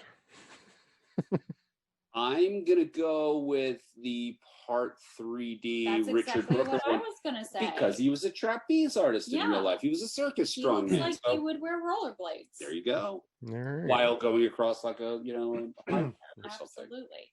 That's exactly what would happen. So yeah, can we talk about the fact that we have discussed at length in the previous 2 episodes the whole question, and we touched on it here tonight, about is Jason dead or is Jason alive? Is he a zombie? So where are we now in the timeline? Because this is presumably after Freddy versus Jason. So whatever happens in Freddy versus Jason allows Jason to return to Earth, Yes. because Freddy grabs the glove at the end of Jason Goes to Hell. Yes. Freddy then looks in the camera and is like, I'm your narrator. At the very beginning of Freddy versus Jason. Now it's Jason X. It's like supposed to be the year of our Lord 2010 or whatever, you know, future. And he's now a dude with Kane Hodder hair. He looks like Kane Hodder, but he's missing patches of hair. And the mask is more angular. It does not have the damage. And he has both his eyes, doesn't he? Or is the one eye dead still? I can't remember. But he's a guy again. Yeah. And David Cronenberg comes out and he's like, well, he's Wolverine, you know? He's got adamantium. And he just keeps like putting his shit back together again. And so is he supernatural? Or is he a guy who was born with Weapon X capabilities? He drowns because he's never taught to swim. He maybe comes to, 99.9% dead. And then, he washes up on the shore, resuscitates, goes, I've got survival skills because I'm, Jason X. Weapon X, see? And then, so he lives in the woods. He gets bigger, he gets stronger, he's able to shrug off these wounds. It's like he gets the axe to the head, it puts him in the morgue, and then he's like, oh, I'm done recharging, and sits up. And then he gets killed. Is it then that the lightning strike gets the heartbeat? I don't know. Does something that the heart is then able to start regrowing, which reanimates all the rest of it. This is making sense. And then toxic waste burns him down to baby Jason. He comes back again as a worm. So now he's able to regenerate in the form of a mini me that hops from body to body. But then once it gets back to the original genetic coding that spawned him, he is then able to reconstitute in his original shape with his healing properties intact. And that's why David Cronenberg and the government of Canada want to turn him into Captain America, or create Captain Americas out of his capabilities. Yes. So did he ever die? I say yes. How do we now, if we're now taking it and putting it in the realm of science, however scary it might be, Jason is a bioorganism. He's like a superhuman. He's a superhuman. He's not a monster. Yeah. But he goes to hell and he fights Freddy Krueger. Yes. Who is a supernatural character. Yes. Is Jason alive or is he dead? It's impossible to say at this juncture. And when he's dead, is he dead or is he just like sleeping? I would say it depends on what 3 movies you're watching. What set of 3 movies? If you're watching, 1 through 4, then he's still alive, and then after that he's dead. Yeah, I think especially these, like Jason Goes to Hell, Jason X, and Freddy versus Jason, like, do not jive at all as far as like mythology goes. I think they're very distinct from each other. Fair enough. I'll tell you what's really going to blow your mind, though. All right. After this movie came out, and ends in that wonderful way that always puts a smile on my otherwise curmudgeonly angry face, in which Jason and not Candyman, fly back in, they fly down to Earth 2 or whatever, and they crash in a lake, and there's a couple of, a guy and a girl who probably are about to bump uglies. And they're like, hey, let's go check out what just fell down on the lake over there. So, the circle of life continues. And now we're on, the new version of Earth, and we start all over again. Obviously, this movie made about $5, and they never made a sequel to it. I trust me, nothing would have made me happier than Jason X Part 2. Jason X Part 2. That would have been the dumbest goddamn name in the world, and I would have loved it. But they never made a Jason X Part 2. But they did write a number of young adult books. Shut the front door. all set in the universe of Jason X. And when I say young adult, I mean like adults who don't read grown-up books.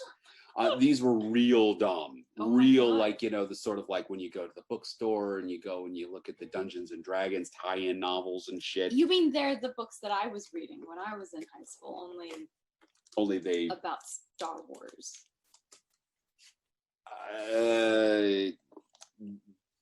Probably dumber. The Young but Jedi Knights books were pretty dumb.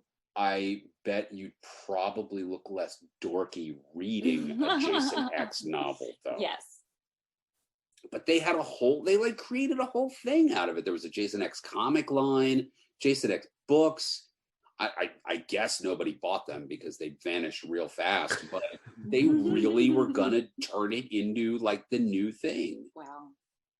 I love that. You got to admire it. And look, if it's gonna look like a cheap sci-fi channel movie or TV show, I mean, what was Friday the 13th in the beginning? It was a cash-in, an imitation of cheap horror films. So now they're just sidling over there to sci-fi, and they're just doing a cash-in ripoff of the same shit that the target audience was watching on TV. Star Wars doesn't come out but once every 3 years. So there you go, Andromeda, and now Jason X. All right, before we move on to the next one, you had made reference to the map I have on my screen here, and that is from Friday the 13th, the NES video game. Megan, have you played this game? I have not. She's too young. I didn't have an NES. I had a Sega Genesis. This was was this the only game that they had back? There was not one for anything after this, right? There was not. So yeah, there was only this 8-bit game, and it had such a reputation for causing middle schoolers to nearly break their television. I don't know what you're talking about, but this game was really fucking hard and made a lot of people angry while playing it. It was hard. I still have never beaten this game, and I have played it recently too. So Wow. Yeah, no, it's funny because there was only this until the Friday the 13th game from, when was that? That was 2014? are you talking about this one? I am, except mine is blue because it's on the PlayStation. No, see, I had the Xbox One version. You know, look, that's what you're doing. You are supporting Bill Gates, who's going to put microchips inside all our bodies. We're losing our freedoms, man. Yeah, this was a good game too. I don't think you can play it anymore because I guess the servers are down. You can play it for the console, but all the online stuff. I think the online stuff is still there. I don't play. I have a life and have sex, so I don't do much in the way of online gaming. But yeah, the multiplayer servers are down now. Are they really? Yeah, I'm pretty sure they shut them down. I just knew that they weren't making any more patches because of the ongoing lawsuit. Yeah, mine came with this really kick-ass poster. Ooh. Very, very nice. Speaking of which, I saw somebody that I know was working on some Jason art recently. No, I've done that one a while back. Oh, I thought that was a new composition. No, that was just one that I came across whenever we were doing this. My latest, not to get off topic, but my latest thing I'm working on, this is the first time I've ever used tan paper, and I've been using alcohol markers. I'm doing this Batman. I like it. Very, very, very nice. So that's the latest one. Yeah, the Jason I done sometime last year. For some reason, I thought that you had just done that. It just came up because of this series. Well, all the other useless information drives the important stuff out. Like, Yeah. did I take my medicine today? Yeah. Yeah. No, I loved the current, the more current. I want to say PS4, but now you just like threw me for a loop with your Xbox One version. Microsoft chat. But no, I loved that game. I thought it was a lot of fun, and there was a counselor who looked just like you, Megan. Yeah. True story. Killing I was her. I like the since we have discussed the looks of Jason, the Tom Savini like fire Jason that they Yep. put in that one was really good. I liked it. Indeed. Indeed. I know it wouldn't have fit any of the movies, but I think that would have been cool to see in a movie. Which was your favorite Jason to play in the game? I don't know how many you unlocked. I'm trying to think. Yeah, it's been a while since I played it. I don't think I had too many of them unlocked. Yeah, I wouldn't be able to say. I can't remember. It was interesting because, like, you know, there were some that I perhaps enjoyed playing more than others, but and for anybody who's sitting here listening, going, "What the fuck are these people talking about?" It's called Friday the 13th. It's a video game, and what's very, very cool about Friday the 13th video game is that all of the sort of open world levels are, you know, they're mini open worlds, but they are the locations from, you know, each of the films, with the exception of part 1, I guess. And it's like, you know, Higgins Haven from part 3, and you get to go all around the areas that are featured in the film. And the Jason that either you are playing as or trying to escape from is the Jason from that movie, not only in appearance, but sort of with the strengths shown in that film or the capabilities, but also with weaknesses. And those weaknesses can be exploited. And it's really creative. Yeah, it's and then really, really creative. and then you have the counselors that show up. And then you can do kills that are sort of specific to the environment that you're in.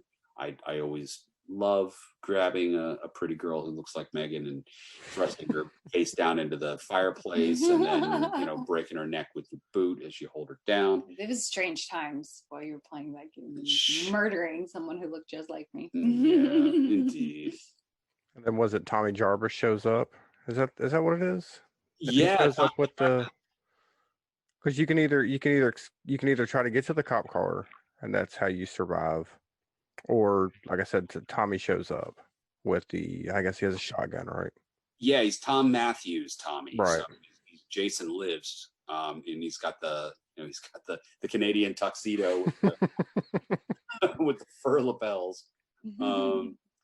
Yeah, that game was a lot of fun. I haven't played in a while, but I enjoyed doing some of the, you know, the mini missions where it's like, okay, well, you know, these two guys stop, you know, because they're having engine trouble, and the one is fixing the car, and the other goes to take a piss. Kill them using, you know, these environmental tactics, and if you don't, then you don't get the points and unlock the various things. Those were great. Well, also I guess we could mention too that I guess since we're getting ready to move into Freddy vs. Jason, they are both in the Mortal Kombat games, correct? They are. That never really did a whole lot for me. I was never really into those fighting games. The Friday the 13th game definitely was more my speed. And if legal rights are an issue right now, there's no excuse for us not to have a Nightmare on Elm Street game. But think of the things you could do with the Dreamscape. Yeah, no, that'd be great. Especially, well, because I know they have the other. I guess the Friday 13th was kind of a play on the, was it Dead by Daylight game, which is kind of the same premise. You're trying to survive a killer, but I think it started off with like an original character, then they started adding other characters. But I think the Nightmare, I think that would be the Nightmare on Elm Street in that type of game would be great. It could be super surreal. It could be very, very scary. Yeah, I mean, the stuff that you could cull from the films, but also the stuff that you just create out of whole cloth, just because you could do anything in a dreamscape. You'd have the opportunity to create levels that were, you know, like the Boiler Room, very, you know, claustrophobic and dark and genuinely scary.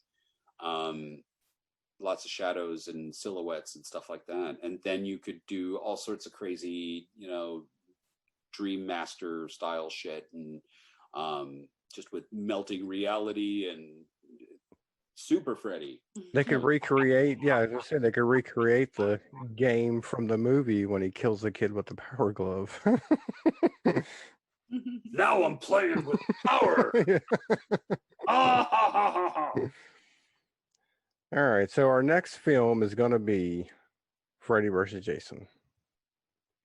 Yes, How many years were we waiting for this one? all of them.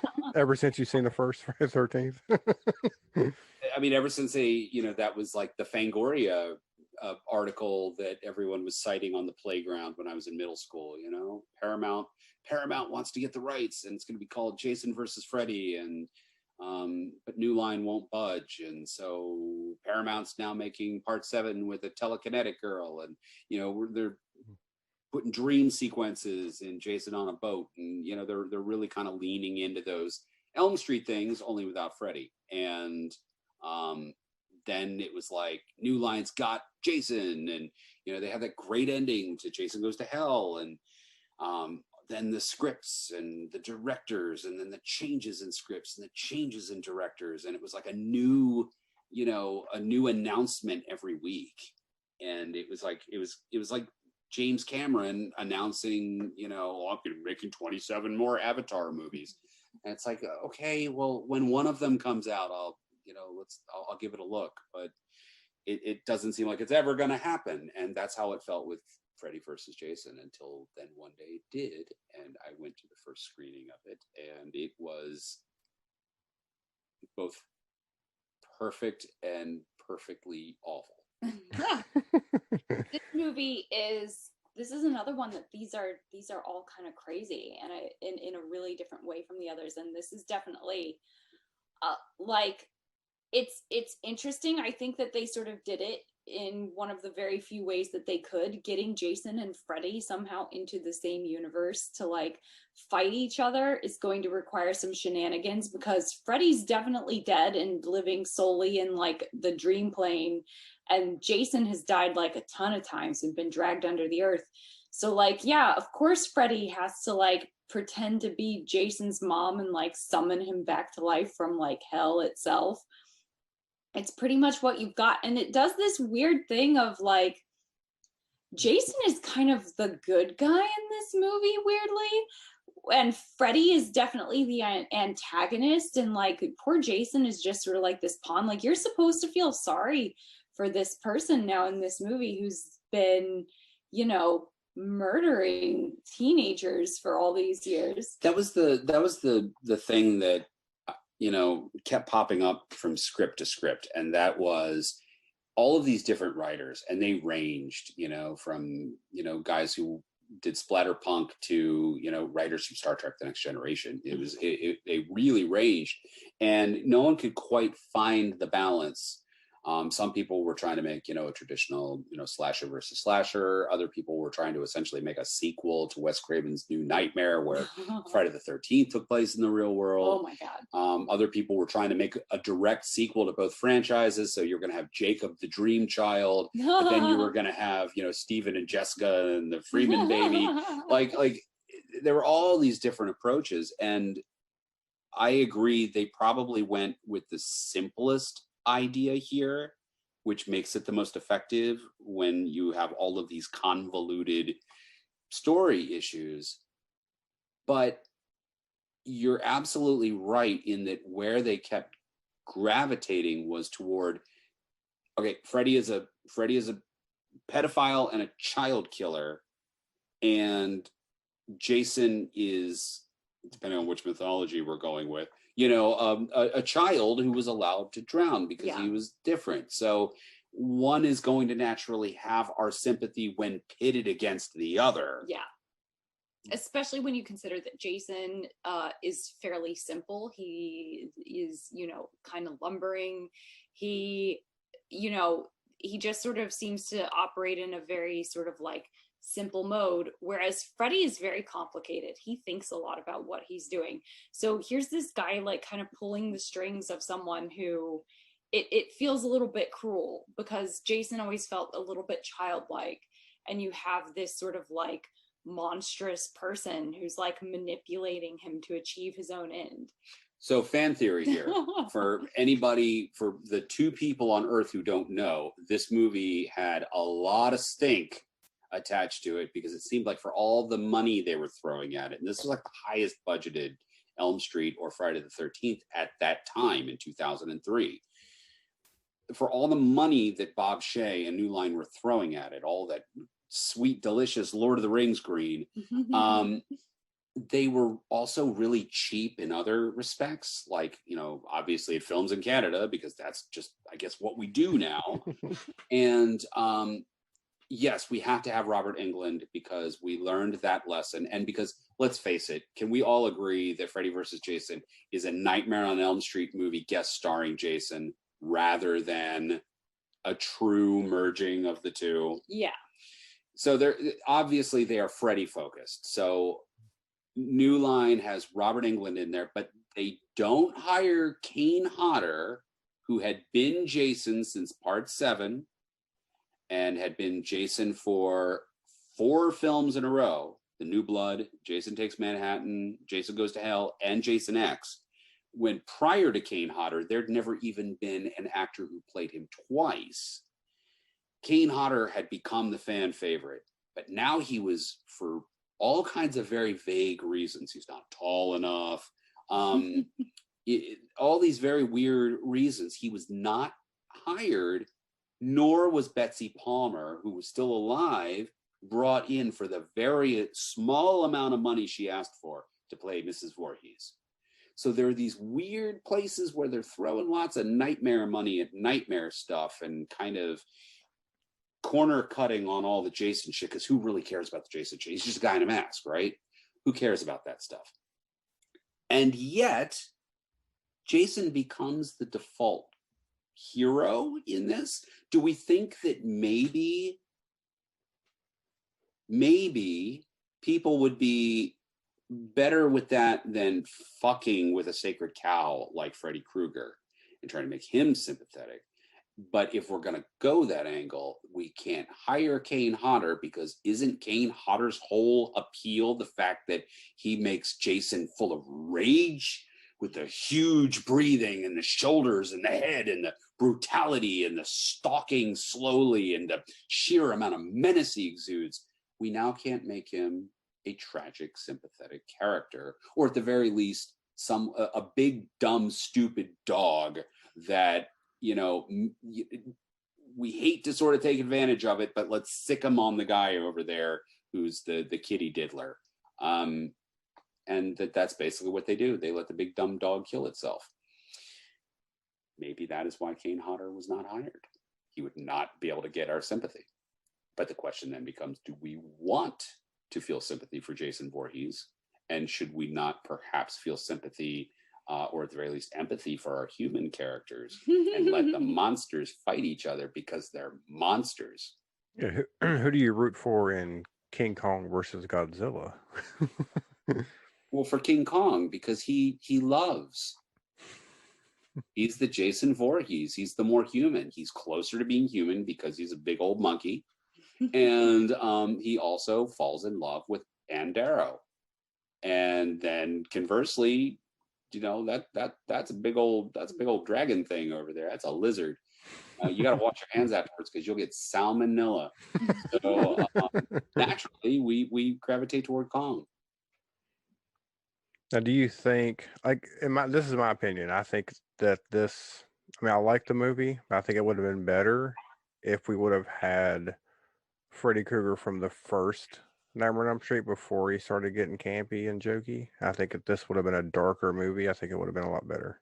Yeah, I would say this movie is like kind of fun and interesting to watch if, like me, you're sort of watching them all in sequence, and this one, you know, happens immediately after Jason X. But I feel like if you had been someone who was a fan of both of these franchises for a long time and hoping for this for a long time, this movie would be a disappointment. It was, and part of that is the fact that, you know, we were talking on the last episode about the fact that what I really notice as being the pivot with Jason post final chapter into his resurrection in Jason Lives is the fact that, aside from the fact that, you know, he is now a zombie, a Romero-style zombie back from the dead, there's the fact that prior to the zombification of the character, he was never front and center in the frame. We would always either see through his eyes, or he would show up to kill whoever he was going to kill. He was he was not our POV character. He would intrude upon the scene. Now with him as a zombie, he's just walking around in broad daylight, and we're going with him. He's the star of multiple scenes. We're right there with him, and then he happens to, he does this, and he makes a sandwich, and takes a shit. It's just he's front and center in the frame. Freddy began slightly hinting at that in Freddy's Dead, where we were getting little bits like he's sneaking up behind Carlos, the deaf kid, and he's sort of like shushing us not to make any noise, and making a lot of racket behind a kid who can't hear him. Or that awful scene that you already mentioned before, where he's playing the Power Glove, which is bad enough, but then the heroes kind of like run into the room like right past him. He's like, "Oh, come back here," which should never be happening with Freddy Krueger. Now in Freddy versus Jason, they're using him for all the exposition. So he's like constantly walking up to the camera and being like, "All right, this is what the movie's about," ha ha, and just like telling us what's going on in these really awkward ways. I'm not strong enough, I have to send Jason out there. Everyone keeps explaining the fucking plot to us over and over again, which is bad enough. Take a shot every time somebody goes, "Freddy's using Jason to kill people so that people remember Freddy so Freddy can come back, but now Jason's out of control." Some variation of that somebody says, and you're going to get alcohol poisoning. Freddy died by fire, Jason by water. How do we use that? Oh, Jesus. So, yeah. It's fucking stupid, and it's like it's got great stuff in it, but then it's got really stupid stuff in it. I didn't like any of the characters, the teenage characters. Yeah, I couldn't stand any of them. If they all died, I'd have been like, "Yay!" Yeah, they weren't. I guess because they weren't. They were, I was already old, when this came, so I wasn't relating to these kids anymore. I guess maybe. Well, the worst offender of all of them, Monica Keena, she was a total babe, and I liked her on Undeclared. This movie, I thought she really didn't have a lot to do other than scream and, inexplicably have a tattoo at age 16. She has a tramp stamp or like a little heart or strawberry on her backside, and it's like, her dad works at Weston Hills as a psychiatrist, and how did she get by him with that, wearing the hip huggers? Anyway, but you got Monica Keena in there, who doesn't have much to do. Jason Ritter was like a last minute replacement for Brad Renfro, who would have been really interesting in that role. He would have been really interesting doing a lot of things other than the fucking drugs that killed him. But you have that fucking terrible Jason Mewes ripoff character. Yeah, it was horrible. That was horrible. It's embarrassing. They drove around in the Mystery Machine. they did. They call it the Scooby Machine or whatever. But the worst. And I feel terrible picking on her because it's low hanging fruit. But fucking Destiny's Child in there as that was the token black girlfriend, and she is not done any favors by the dialogue that she is asked to deliver. No, right before she dies, that whole scene where she's like standing in front of the tree, "I'm not scared," and all that. I'm just like, oh my god, I felt so bad for her. Like, I felt embarrassed for the actress. Well, Kelly Rowland was. Give her something where she doesn't have to have quite that much emotion. If she could just be, a character that perhaps doesn't have to have the same degree of range, I'm sure she'd be perfectly serviceable. But she's supposed to run through a whole gamut of emotions throughout this film, and she's not particularly terrible, but she's not particularly successful at any of them. And, again, I don't want to single her out as being some exceptional. Yeah, because even Catherine Isabel is in this movie, and she is horrible, and she's a really good actress. I love Catherine Isabel. Yeah, but I said think- it must have been the writing or the directing, I guess. Well, with Kelly Rowland, I mean, the problem is that you look at her, and unfortunately, straight talk, everybody, she was not cast because she was the best person for that role. She was cast because A, she was part of a pop supergroup that had just spawned Beyonce Knowles' Actress. So let's spin another one of these young ladies off. And number two, she was an African American actor, actress, whatever term we're using in 2021. She was an African American, and she was a star. So she was there to check off certain boxes. And, you know, it's, for me, I don't dislike the actress. I dislike all of the reasons she's there, because it's pandering. It's so pandering and superficial and constructed. And I feel that's insulting whenever you're trying to show diversity, to do it for purely commercial reasons. I mean, that's why, you know, South Park has a character named Token Black. Yeah. Because they're pointing this out, rather than just, you know, doing something, you know, like Spider-Man Homecoming, where we go, hey, it's New York in, you know, the 21st century. We should probably have, you know, characters that were, you know, all lily white in previous incarnations, including the comic books. Let's mix it up and diversify, because that's what New York looks like. So, you know, something like that feels organic and feels earned, and this feels cheap and awful, and it's easier to dislike the character, unfortunately, for reasons that exist outside of the frame. But the minute that she goes from the original scripted bit, which is she stares down Jason Voorhees and she's like, you know, I take back every bit of energy I gave you. I take back all my screams. You know, this isn't real, and I'm going to turn my back on you. And at that point, you know, Freddy pops up and he's like, wrong franchise. And, you know, and they kill her. That would have been funny, and we all would have laughed. And instead, she starts making homophobic references as insults. And it's so gross and so hard to watch.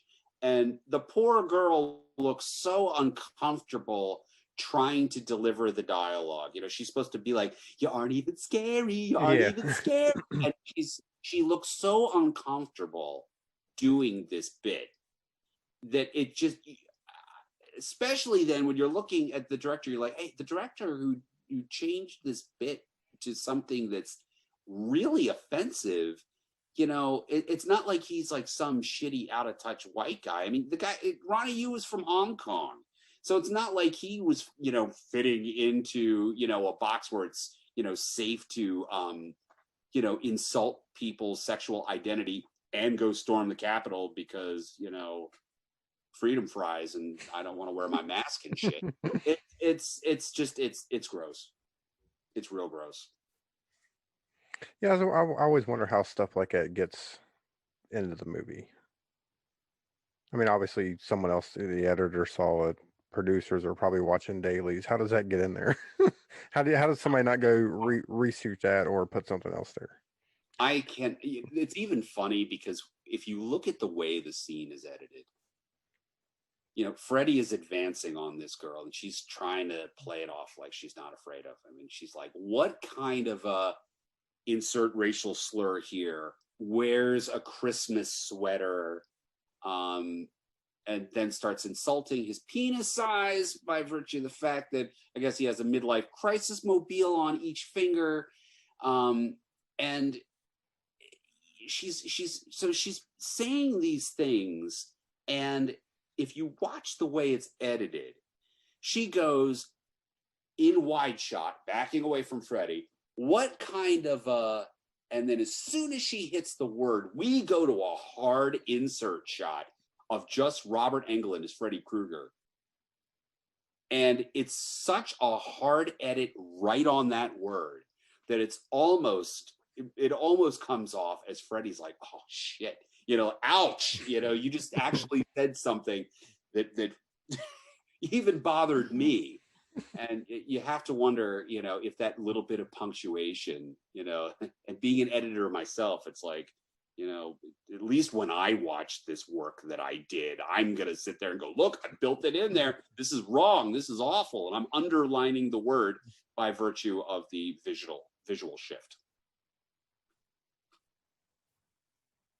But yeah, Yeah. this one. This one. So we do eventually get a Freddy versus Jason. Yes. Were you satisfied with it?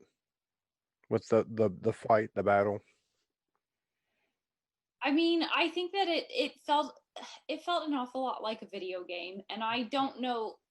I look at this movie and I always go, after all the hype and stuff, like, what choice do you really have?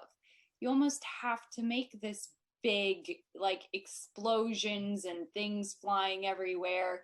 You almost have to do that, because in reality, if Freddy and Jason are fighting, like, Jason is just gonna smack Freddy with a machete and it's like over. So you kind of have to have all these big set pieces and stuff to kind of like draw it out. But presumably Jason is either a reanimated corpse or he's Wolverine with the, healing factor. Freddy now is just some fucking dude in his 50s who's been dead for a while, and now he's been brought out of the nightmare. He's just a guy. Jason wins this fight like no problem, because Freddy like several times is like, oh, that actually hurt, and they really underline the fact that, oh, he's just a regular dude. Oh no! And they're like, smashing his head through windows and stuff.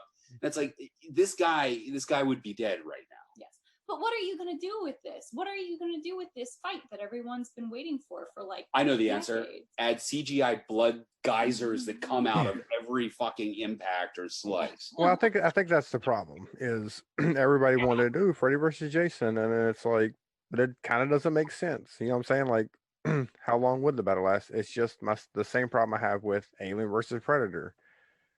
You're going to do this movie, and then it's you end up with 2 predators and like 3 aliens, and they're just battling in the Antarctic, and it just doesn't work.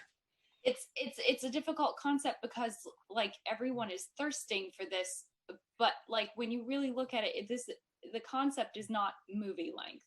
It's like at best like a 10 or 15 minute spot on TV. You know what I mean? It's not something that deserves a whole movie, but people want it so much that you kind of have to deliver it. So I think that they did the best that they could with it, given all of that.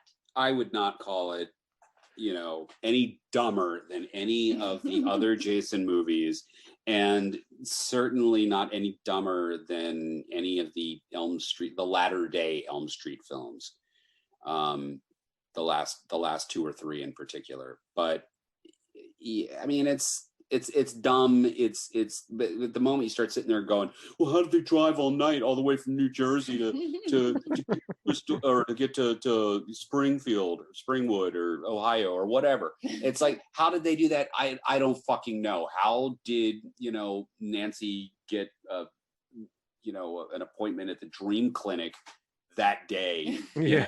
It's like you have to allow for some gimmies with these films. It just feels like a very clumsy gimme in so many cases. And the screenwriters have said, we had a script that, everybody loved, but it was for a 2.5 hour long epic. And these movies are never longer than 1 hour and 40. And so David Goyer, who so many people hate, came in to do a redraft, and he got it down to, something like, I think the runtime is 1 hour and 40, somewhere in that neighborhood. And he got it down to that, but it required a lot of compression and a lot of characters sitting around talking about the plot. Yes.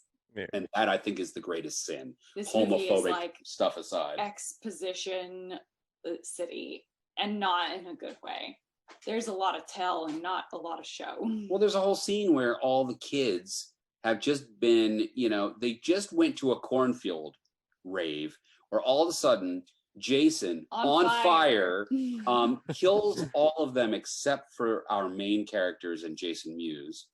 And then instead of like going to the police, they're like, will you drop me off? Yeah, me too, on the way. And then they're like, bye, see you at school tomorrow. And and then, you know, circumstances force them to all get together in a basement and sit around and talk about the scene we just watched at Yes. the cornfield, including the killing that we just watched involving Freddy before that. And then a police officer walks in and they're like, oh my God, it's the cops. And he's like, hey, don't worry about it. I'm just going to sit down and give you some more exposition. And then he tells them the backstory to fucking Jason. And then it's like everyone's just talking, but no one's behaving in a way that makes any sort of sense, or, you know, none of these interactions have any sort of consequences. I think, though, one of my favorite scenes, at least, I really love the dream sequence with the friend whose brother committed suicide. I think that that's probably one of the more interesting scenes in the movie. And it's really actually like kind of quite chilling and disturbing. And yet it just really gets like overwhelmed by all the silliness that's sort of happening around it. The only thing that I dislike about that scene, and I agree that, you know, having Scott Farkas from Christmas Story cutting his wrists in a bathtub, you're just like, oh, he grew up wrong. And, you know, he does this fantastic Freddy Krueger imitation. Yes. Yeah. I mean, Robert Englund, you know, doing the overdub for the voice, but, you know, he's doing a wonderful imitation of Robert Englund, but he, you know, rises out of the bathtub that's filled with red water and blood pouring from his wrists. And then he's like, they forgot about me. Now I gotta make them afraid. And it's all this exposition again. And we're like, we fucking know. We know. You've told every character, and then every character's gone and said, hey, you know what's going on? You know, they forgot about Freddy, and so he's got to use we know. And they keep talking about it. I'm surprised that Bob Shaye doesn't walk out after the credits are over and he's like, I just want to make sure everybody understood the movie. So on our episode that came out today, we were talking about franchises, and I'm going to ask you guys the same question, and I'll tell you what my answer was first. So we were deciding what would be the better your two, like, if you're going to do a versus movie. For me, for it to make sense, I went with Predator versus Critters, because there's no explanation needed, and they're all in the same unit. They're all from space, so it works together. I think it could work no problem. What would be yours? I think that Jason versus Leatherface makes a certain amount of sense, just because they seem like they'd be kind of evenly matched, and they both at least sort of kind of exist in the real world. That would be a machete versus a chainsaw. I think that works. Sure. For me, it would be Damien v. Damien, The Exorcist versus The Omen. I like it. There you go. Of course, there's another franchise that this could be connected to, and this goes all the way back to The Hills Have Eyes. Let me explain. So in the first Evil Dead movie, there is a torn Hills Have Eyes poster. And then what they were saying by that was, you thought that was scary. Well, you know, this movie here is scary. So then Wes Craven hits back with showing Evil Dead in Nightmare on Elm Street. She's Correct. watching it at, you know, in that one scene that's on the TV, I think, when he does like the phone call gag. And then, of course, Freddy's glove shows up in Evil Dead Part 2. And of course, we all know that the Necronomicon and the dagger show up in the, you know, Jason Goes to Hell. So all these are connected. So you could easily do a Freddy versus Jason versus Ash. Dude, let's go a little bit further than that. Let's go a little bit further. We've talked several times, and if you have not listened to it, please go back and listen to some of these earlier episodes, like our Friday the 13th ones, and also Sleepaway Camp, where this whole idea first came from. And that is, what is in the movie on screen is text. It doesn't matter why they did a thing, why they cast a person, why they had a double do a stand-in. It doesn't matter, because what you see on the screen is the story. The reasons why the filmmakers did it are just the reasons the filmmakers did it. That doesn't mean anything. So with that being said, if Sam Raimi has as his directorial flourish an appearance by his beloved car that Ash first drives up in The Evil Dead, which then Sam Raimi has snuck into every single one of his subsequent films, that means that Creepshow shares the same universe as Spider-Man and Darkman. And let's just go to IMDb and open up every single one of Sam Raimi's movies. We got Wizard of Oz happening in the same. Was it in Quick and the Dead? They did something. They somehow creatively, and I'm drawing a blank on how it was in the Quick and the Dead. Maybe it was like a horse-drawn carriage or something. I forget what it was, but I mean that's a Western, and yet nonetheless he has put that car in everything. I think it's, and I could be wrong. But I want to say in Oz, it's like a vehicle of the future that, you know, they're just showing or something like that. But it's always used as a gag. And so that means that this universe now expands to the MCU. Now that Tobey Maguire Spider-Man looks like he's being brought into the MCU. Sure. Well, you got to remember, so Ash escapes from the cabin and becomes a referee at the local wrestling. That's what I'm saying. Ash has decided now that he's like gotten a prosthetic hand, he's going to first become a wrestling announcer. It doesn't work. Then he becomes a snooty usher for the importance of being earnest. He gets fired for turning away the young photographer who was late but knew Miss Watson, who left a ticket for him at the door. And then he puts on a fake French accent and becomes a maitre d' at a restaurant where Mary Jane is very rightfully upset with Peter Parker. Is she though? Yeah. Is she? I mean, everyone in that movie is being kind of bitchy, quite frankly. I know exactly what you're talking about, Mary Jane. I go through the same problem. Spider-Man's sexy. He really wasn't listening. Well, I mean, Bryce Dallas Howard with the blonde hair and the pregnancy glow. So what comes next? Friday the 13th, the remake? Yes. We can definitely go to that one. The reboot. I like it. Is it a remake or is it a reboot or is it just a sequel? What do we think? I think of it as kind of a reboot, just because it's a very different style, and it sort of retells the story of Jason finding the mask. Yeah, I feel like you get sort of an introduction to the character again. It's a mashup of the best four, which are the first four. Yeah, that's what I'll say. You could probably connect, just say this takes place after, or not really after. Well, how would it work then? Because we see him get the mask in this one.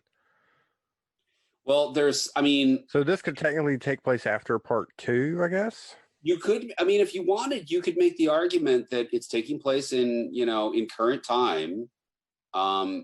In 2009 at that point, and everyone's got cell phones and it's weed humor and hip hop jokes and stuff like that. But when they show the sort of the opener recreation of the death of Mrs. Voorhees, it says on the title card that that's 1980. So they're not in any way trying to make Nana Visitor from Star Trek look anything like Betsy Palmer. Yeah. But she went on to also then voice Mrs. Voorhees in the video game, which is cool. So, again, it comes down to memories, perceptions, all of that stuff. What do we consider canon? I don't fucking know. But they're saying what happened in the 1980 movie happened in 1980. And now here we are in 2009. And maybe Jason, in all of his Weapon X reconstitution, has lost his mask. Then he finds another one because he just, was using some bandages on his head. For the record, I wish they'd never given him that mask. As we talked about in part 1 of this series, I think we all agreed the mask was not as good as the pillowcase. Yes. And those fucking bandages that they have given Derek Mears are badass. And for my money, if we are gonna have a fucking Jason who is vicious and violent in the Kane Hodder mode, give me Derek Mears. He's so good. who not only gives that same rage and intensity, but he runs. That's what I want. I want my running Jason from part 2, 3, and 4, and he runs. He's great. He kind of he looks and he behaves in a way. He was kind of born to play this role. He's really phenomenal, I think. He has alopecia in real life. So you almost feel like, man, what a wasted opportunity to not show him unmasked and to do some, effects work on him. But he's a guy with a very distinctive face that you build on. It's not to say he's a bad looking guy. He's got a very distinctive look, but he's also huge. It feels like that's if you're gonna go in that Kane Hodder mode, Derek Mears, I think, is the best Jason of that style. Now this movie only happened because of, let's say, the Texas Chainsaw Massacre reboot, right? There was no plans. Well, I mean, I guess, were there any plans to do an updated version prior to that, or? I think it was that you've got Platinum Dunes, which is the company that Michael Bay owns, and that he really sort of, I guess, really dipped his toe in the pool here and pissed off the internet when it was announced that Michael Bay, of all people, was going to be remaking the Texas Chainsaw Massacre. If you could just go back in time and read that on the internet without any knowledge of anything that came forward, you'll understand the rage and the freak out and the total, it was kind of like when it was announced that Chris Rock was taking over the Saw franchise. Yeah. And it was just like, what the fuck are you talking about? Well, what had he done before that, though? We had like Bad Boys, and so I mean, he just didn't, it just didn't fit. It was real weird that this guy who made these sort of, big budget action movies, he came from the world of videos, music videos. Yeah. He's doing the Texas Chainsaw Massacre, which is historically this very dirty, grungy, ugly looking film that only enhances what it is. And then he makes the Texas Chainsaw Massacre. It's a huge success. He makes the Amityville Horror remake, and puts out another Chainsaw Massacre prequel, and then does this. And when I say he does this, he produces this. Yeah. But he gets Marcus Nispel, who was another music video director. He did like the CNC Music Factory videos. He did one of my favorite videos for Faith No More. This guy with this great sense of style, but he's like Michael Bay. He's a guy who comes from a world of fast editing and, visuals that speak more so than the words do. Really has an understanding of visual narrative. Marcus Nispel makes this beautiful Texas Chainsaw Massacre film, bringing Daniel Pearl, the DP of the original Texas Chainsaw Massacre, Such a good decision. back fucking 30 years later, and is like, oh yeah, now instead of holding this like Fisher Price camera that Toby Hooper was able to get, here's like all the cranes and dollies and steady cams in the world. And he makes this gorgeous fucking movie. And you got the same team here again on Friday the 13th. And it's gorgeous and it's beautiful. And I think that's the problem with it. These movies were never gorgeous, they were never beautiful, and they were never this expensive. So we have to ask ourselves, if Chainsaw was a hit, which it was, and if Friday the 13th was a hit, massive second week drop off aside, it was still a hit. Nightmare on Elm Street the following year, also another music video director, Samuel Baer, the guy who did Smells Like Teen Spirit, also a hit. So why were there no sequels to these movies? And the reason is because when you're spending $40 fucking million on a movie we used to make for like 10, these things are not like sort of writing checks for themselves. Yeah, and we still only got CW actors and actresses. Well, you don't want to hurt any of those Supernatural fanboys' feelings, because those people will fucking, they will slit your mom's throat in her sleep if you insult the Flash or Supernatural or any of these things. So, but yeah, that guy, I guess he's hunky. I guess some people, he's fine. I don't think Jared Padalecki is Padalecki, yeah, he went to this one, and then the other guy had done some other horror movie, right? I'm not sure. I remember that Barry Watson from Seventh Heaven did a Boogeyman remake. But at any rate, I mean, I think that the movie is sort of financially a victim of how good it is, because you can't just churn one of those out. It costs money, and you just said, you know, you got to lure people from the CW. You've got to get those names and those selling points in there. But otherwise, it's really pretty good. I mean, I think that it's a really good reinterpretation of those films. It's never going to be a substitute. I love it. If I have the choice between watching any of the first four and the remake, as much as I think that objectively the remake is probably better than any of the others, it's still going to be the last one on the list. If I'm flipping channels and it's on, I'm watching it. Yeah, absolutely. You know, I own it in 3 different formats on Blu-ray, so I'm with you. And the killer cut of it, that's a few minutes longer, it's got some great stuff added to it. It's too long for a Friday the 13th movie. With that being said, I would not trim the first 20 fucking minutes of this movie in any way. That was another mind-blowing experience, going to see this on opening day.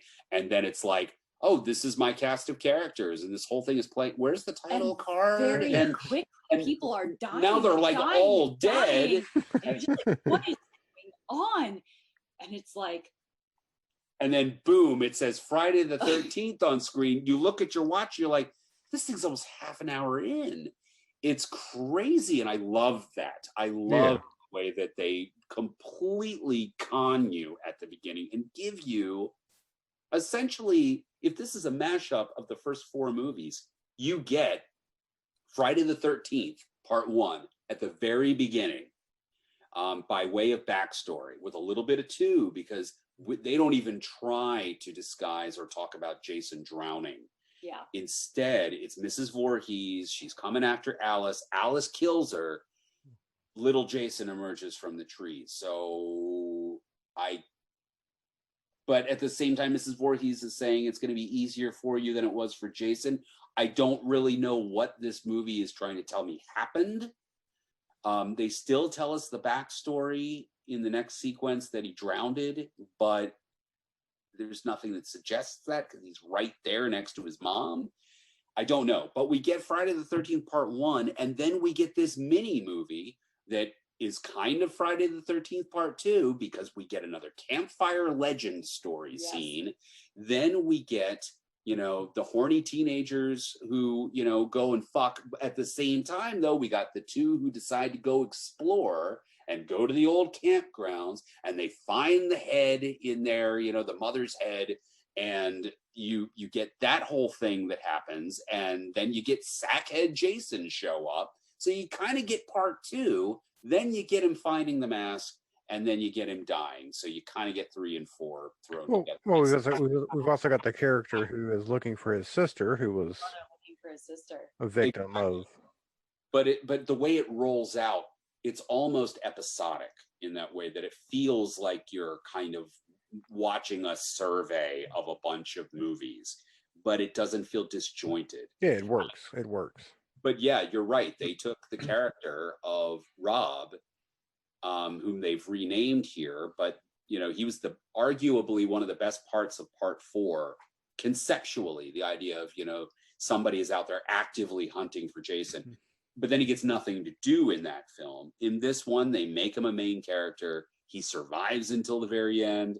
Arguably, he is the main character, because the girl who you kind of think is the main character, the final girl, gets killed. Like, yeah, quite like unceremoniously. And I was shocked. I saw this in the theater, and I was shocked when she died. I was like, oh, I did not see that coming. Well, and look, I the forget minute that every time we start watching it again, because I get so wrapped up in like her character in the movie, because she's definitely like the main character of the movie for quite a while. And every time I'm like, wait a minute, doesn't she die? And then it happens, and I'm like, oh, yeah, she does. Why did they do that? I can't believe it. It's shocking. Well, I mean, sitting there watching it on opening day, I began to, you know, I began to feel feelings that the three of us have discussed on previous episodes, which is originally there was this concept called the final girl. And then Friday the 13th started turning that into the final couple. And it started off as here's a final girl and a kid. We see that in part 4 and we see it in part 5. Then part 6, final couple. Part 7, final couple. Part 8, final couple and dog. Yes. In part 9, final couple and baby. Part 10, final couple and robot head. Yeah. There you go. And now here, like, you know, we've got Jared Padalecki and his sister and Travis Van Winkle's girlfriend or whatever this character is supposed to be, which I want to talk about. But the three of them are all escaping the mines, which, by the way, was brilliant. A wonderful way to explain Jason teleporting essentially while also living out in the middle of broad daylight and yet killing people. They've got these three characters escaping from the mines in the Voorhees house. And I'm sitting there going, wait a minute. Okay, look, I'm already unhappy with this final couple shit, but we've got three people here and none of them is a dog, a kid, or a robot head. And as I said that, there's a cat that just background here. Hi, kitty. But then all of a sudden they're like, eeny, meeny, miny, fuck her, kill her. Why do they kill her? Because she is unfaithful to the rich asshole that if she were truly a good girl, she would not have been dating Travis Van Winkle in the first place. All right, this dickhead, you get the idea that the only reason these people hang out with him is because he has money and they're afraid of him. Well, he's got money and a big house, and they're they like, want to go hang out and have fun. We could go get laid, we can go do drugs, we can jerk off while deer heads are looking at us on the wall. He's got boats, he's got, blah, blah, blah, all this stuff. And they go and they sort of put up with him. That's because these characters are all people that we know are going to die because it's a Friday the 13th movie. Now, if she's the final girl, the good girl, what was she doing with this guy? What was she doing with him in order to get access to these things? And then once she gets up there, she's like, oh my God, there's a hunk and he's sensitive because his sister's gone. And then she just like abandons the guy she went up with.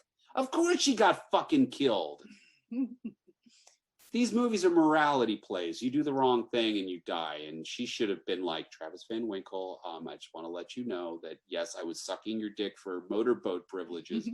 But I think that now I need to do the right thing and kill this undead stalker. And then we'd feel better that she was improving herself and her situation. Yes. Yes. All right. The only death from this movie that I can remember is I know he used the bow and arrow to shoot the guy in the boat, but the machete through the dock and then lifts the girl up out of the water. Not just any girl, you know who that is.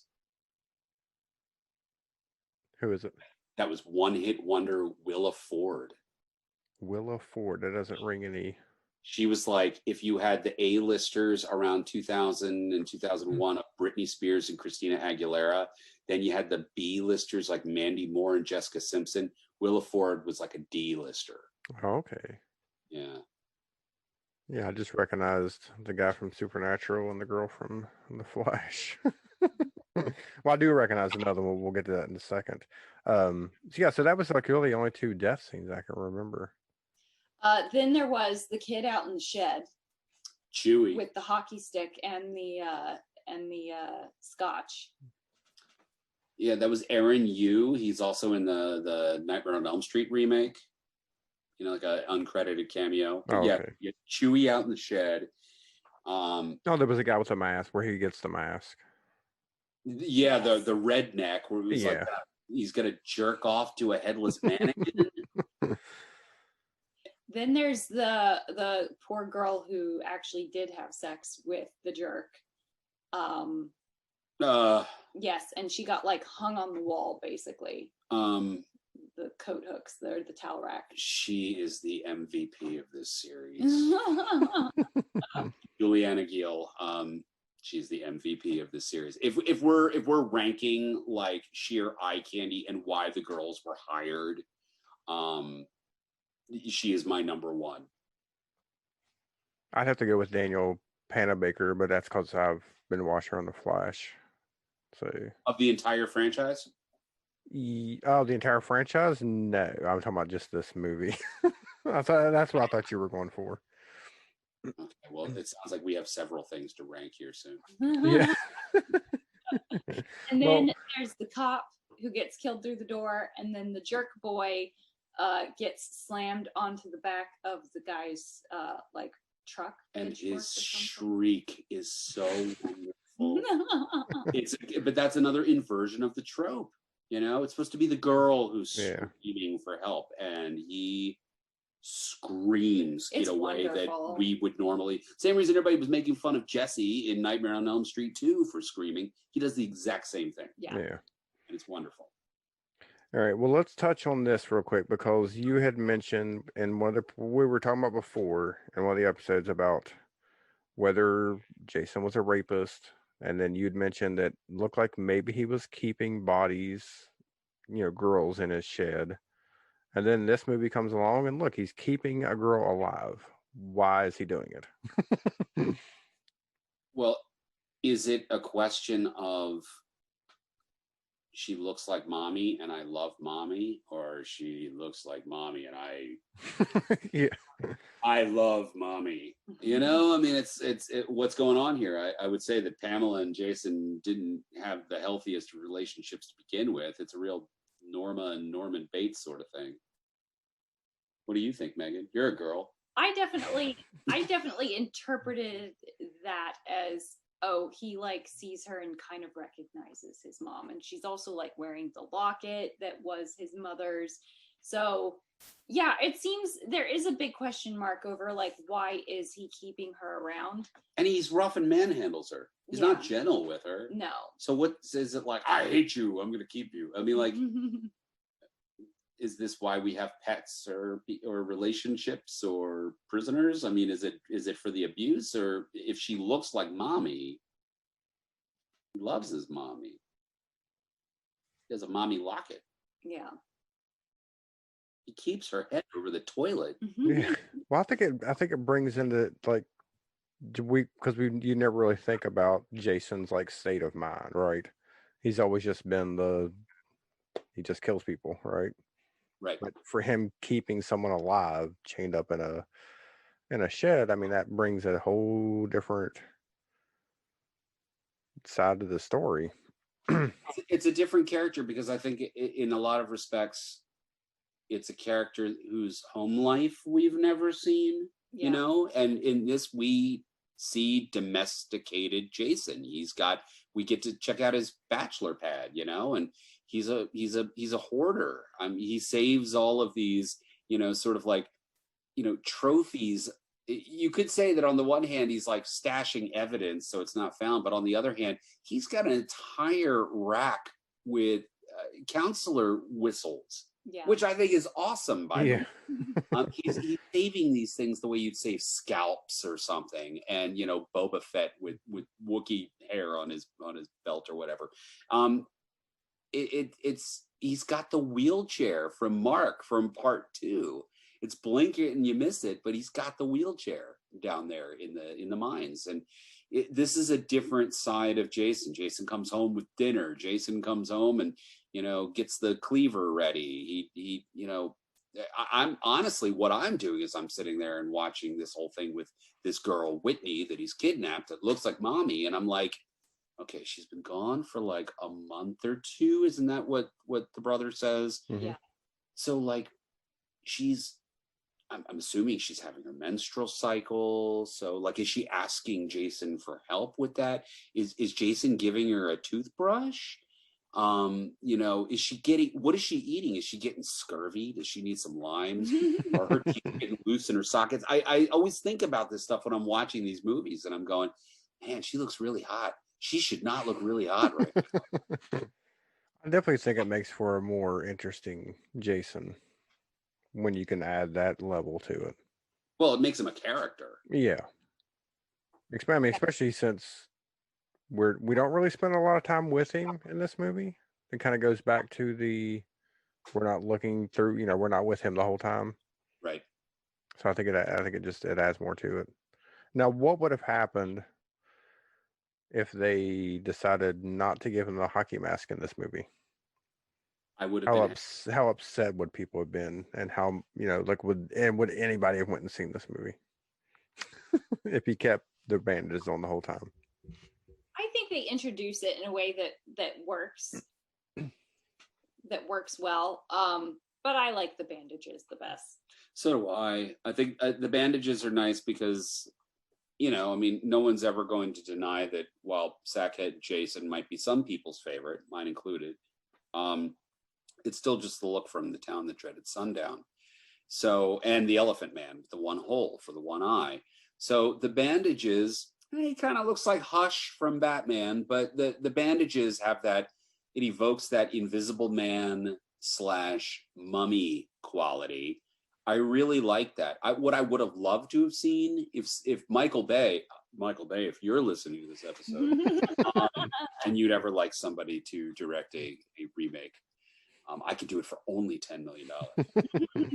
But, what I would have loved to have seen, or, what I would have loved to have done if I ever was given the keys to this franchise, I would say I'd probably make a lot of the decisions that were made in there. I think that they were very clever and interesting, but I probably would have inverted what they did with the masks, and I probably would have started him in a hockey mask and then destroyed it or had him lose it. And then he has to take on something else, something totally new, totally different, that says, look, you got your hockey mask, you've had that. This is a different Jason, the same Jason, but it's 2009 now. It's 2021 now. The character is putting on something different. I think that would have been an interesting and, something you could kind of save, make it a surprise. Yeah. Like Uber Jason. There you go. All right, so we connected this universe all the way back to Evil Dead. I got one more to throw in there.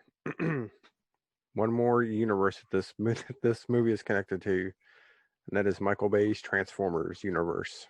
Yup. Travis Van Winkle plays Trent in this movie, and he also plays Trent in Transformers. So we could have Uber Jason versus Megatron. Well, we could actually take this a step further, and we could say that because Transformers were also published as a comic book line by Marvel Comics, and we already have established that Spider-Man, part of the MCU, is also in this universe by virtue of Uncle Ben's car. We also then have to jump to the next step and say that also published by Marvel Comics, you had Star Wars. You also had Care Bears. You also had G.I. Joe. You also had Thundercats.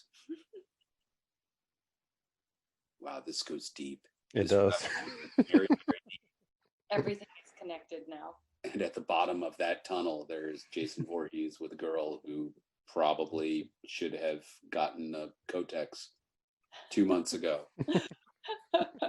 But she's got a locket. That's all that matters. So where does this franchise go from here, pending any legal issues that they are currently having? I don't know. How about the obvious choice and make a 13th fucking movie? Of Friday the 13th, and we have either. We're right on the edge of having the movie that makes the most sense for this franchise. It's. Would you call it Friday the 13th the 13th? I think you would just call it 13. Yeah, it's just Cunningham, Victor Miller, guys.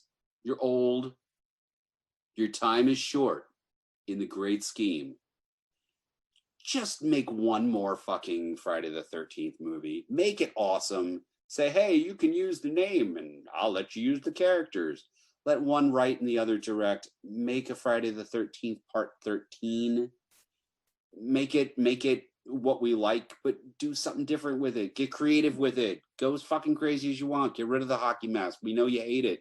I hate it too. Get rid of it. Do something different. Do we ever do a Friday 13th found footage? That was what the next one is. Oh, really? Friday the 13th, part 13, has been gestating with as many fucking announced scripts and directors suddenly, you know, canceled, and then somebody else. It's like Freddy versus Jason. It's just as problematic.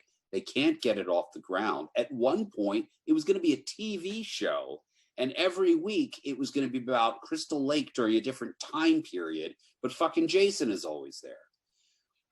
This is not hard, guys. This is real easy. So he's a guy and he kills people in the woods, and every death is creative and different and unique. Maybe scare us a bit, make us scream, make the girls really, really scared so we can get laid afterwards, and make lots and lots of money from it.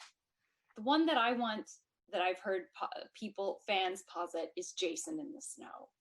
I want Jason in the Snow. I think that would be amazing, and I think that needs to happen. And the fans got so tired of waiting that they started making their own fan films, one of which is Never Hike in the Snow. Yeah, Jason in the Snow. They've been talking about Jason in the Snow forever. And you know why they haven't done Jason in the Snow? Because snow is too hard to work in. Snow is Go out in the woods during the summertime, or in the end of summer, early fall, because these movies are always like, oh, it's June and the leaves are brown and shit. I love, you know, as much as I love that chair jumper, it looks every day of November.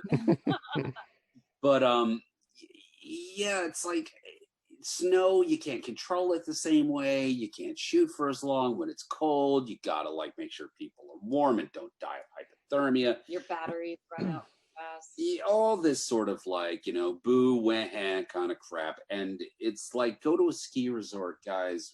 They make fake powder. Just go shoot a bunch of scenes for the third act out in the snow. The rest of it take place in a series of cabins or some shit. Red on white. Come on. It would be so good. You can see the movie poster. Yeah. All right, so I don't think I want to go back and try to rank every single one of them. Oh, but I do. Okay. So if you want to go ahead and put in order, and if you do that, that'll give me a minute to think about it. Okay, Megan, ladies first. Okay, so my favorite is the first one, followed by the second one, then the fourth one. Oh, and then there it gets really tricky.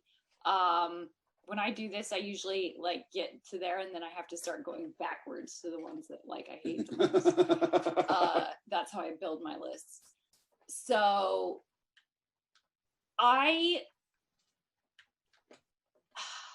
then after that, 3 probably comes not long after that. I think that also like 6 is kind of sort of up there. I'm really fond of 8, Jason on a Boat, for no particular reason. And then after that, maybe Jason Goes to Hell. Then the remake. Then we're going to go with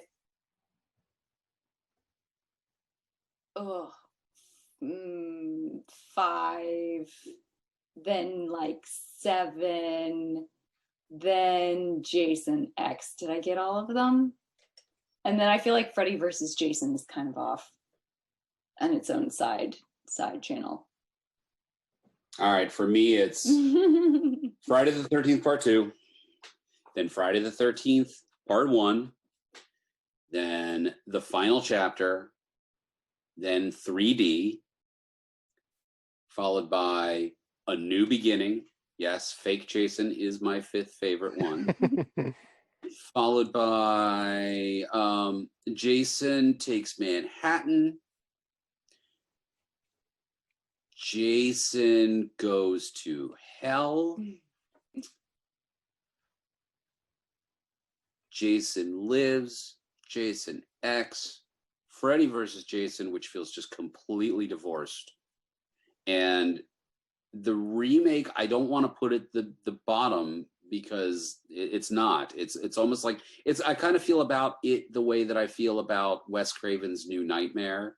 It's so hard to slot in with these movies that are so very much defined by their time, and this is like a new take on it, that it almost feels like it's like an honorable mention in a way, if that makes any sense at all. I can't objectively rank 2009 against any of the other ones.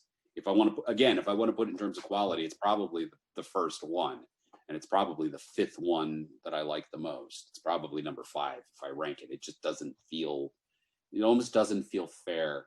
It has too much of an advantage. Yeah. If I were going to do it, I would have to go with 2, 1, 4, 6. And I would probably throw the remake in there. 5, 8, and 7. Was that it? Was that all of them? Did I get all of them? Well, except for 10. 10's at the bottom. And I'm not going to include like Freddy vs. Jason as part of that canon. So I think this sounds solid. I just have one feeling about you putting Jason X at the very bottom, and that is that this sucks on so many levels. Oh no! Yeah. Wow, we did it. We did. Yes. We went through the entire franchise. It only took 3 episodes. I would say that's pretty good. And yet it took until we're still going to be thinking of things to say about them. You know, we almost need our own part 4, the remake episode. Yeah. Mashed together a greatest hits of all the first 3 to sort of summarize things. I mean, look, it wasn't until part 3 that we even got around to finally touching on my point about Paul. That happened in the second movie. I still didn't mention until just now that probably my favorite kill in the remake is the boil in a bag. The sleeping bag? The poor girl with the stupendously fake boobs. She doesn't just like get set on fire. It's like a flame retardant backpack. Yes. So she's like boiled inside of it. Oh yeah. Fucking awful. This last one has a lot of that. The remake has a bunch of really legit brutal kills. Mm-hmm. It's brutal. It does. And it also has good use of Sister Christian. Not as good as Boogie Nights, but I'll still take it.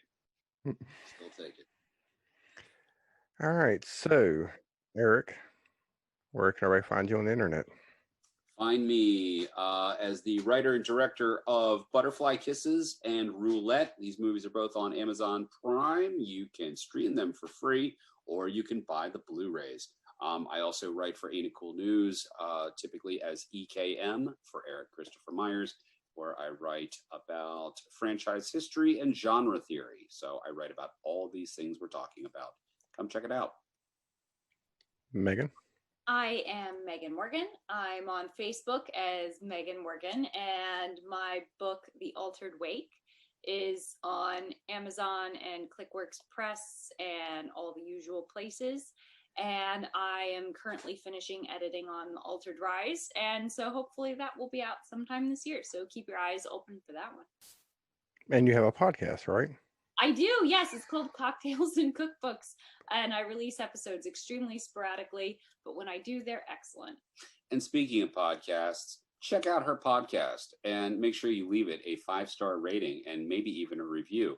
Also do the same thing with this particular podcast, not just for this episode, but for all the great content that these guys continue to put out, except for the episodes where they let me come back and just talk and talk. But thank you really seriously for having us on. And folks, just influence the algorithms, like, share, tell people, give this stuff a listen, and give movies a watch and give books a read, because you never know who might be given $40 million to ruin a franchise. Well, I'm glad you guys came back on here. Obviously, it would have been a pretty boring episode if it was just me by myself. So I'm glad at least you guys were on here to wrap up this franchise with me. And we're gonna have to tackle another franchise. Of course, I know we want to do Nightmare on Elm Street. Yes. I'm trying to think of some other ones. For some reason, I would like to do the, and this is going to be horrible, but the made-for-TV movie Stephen King films.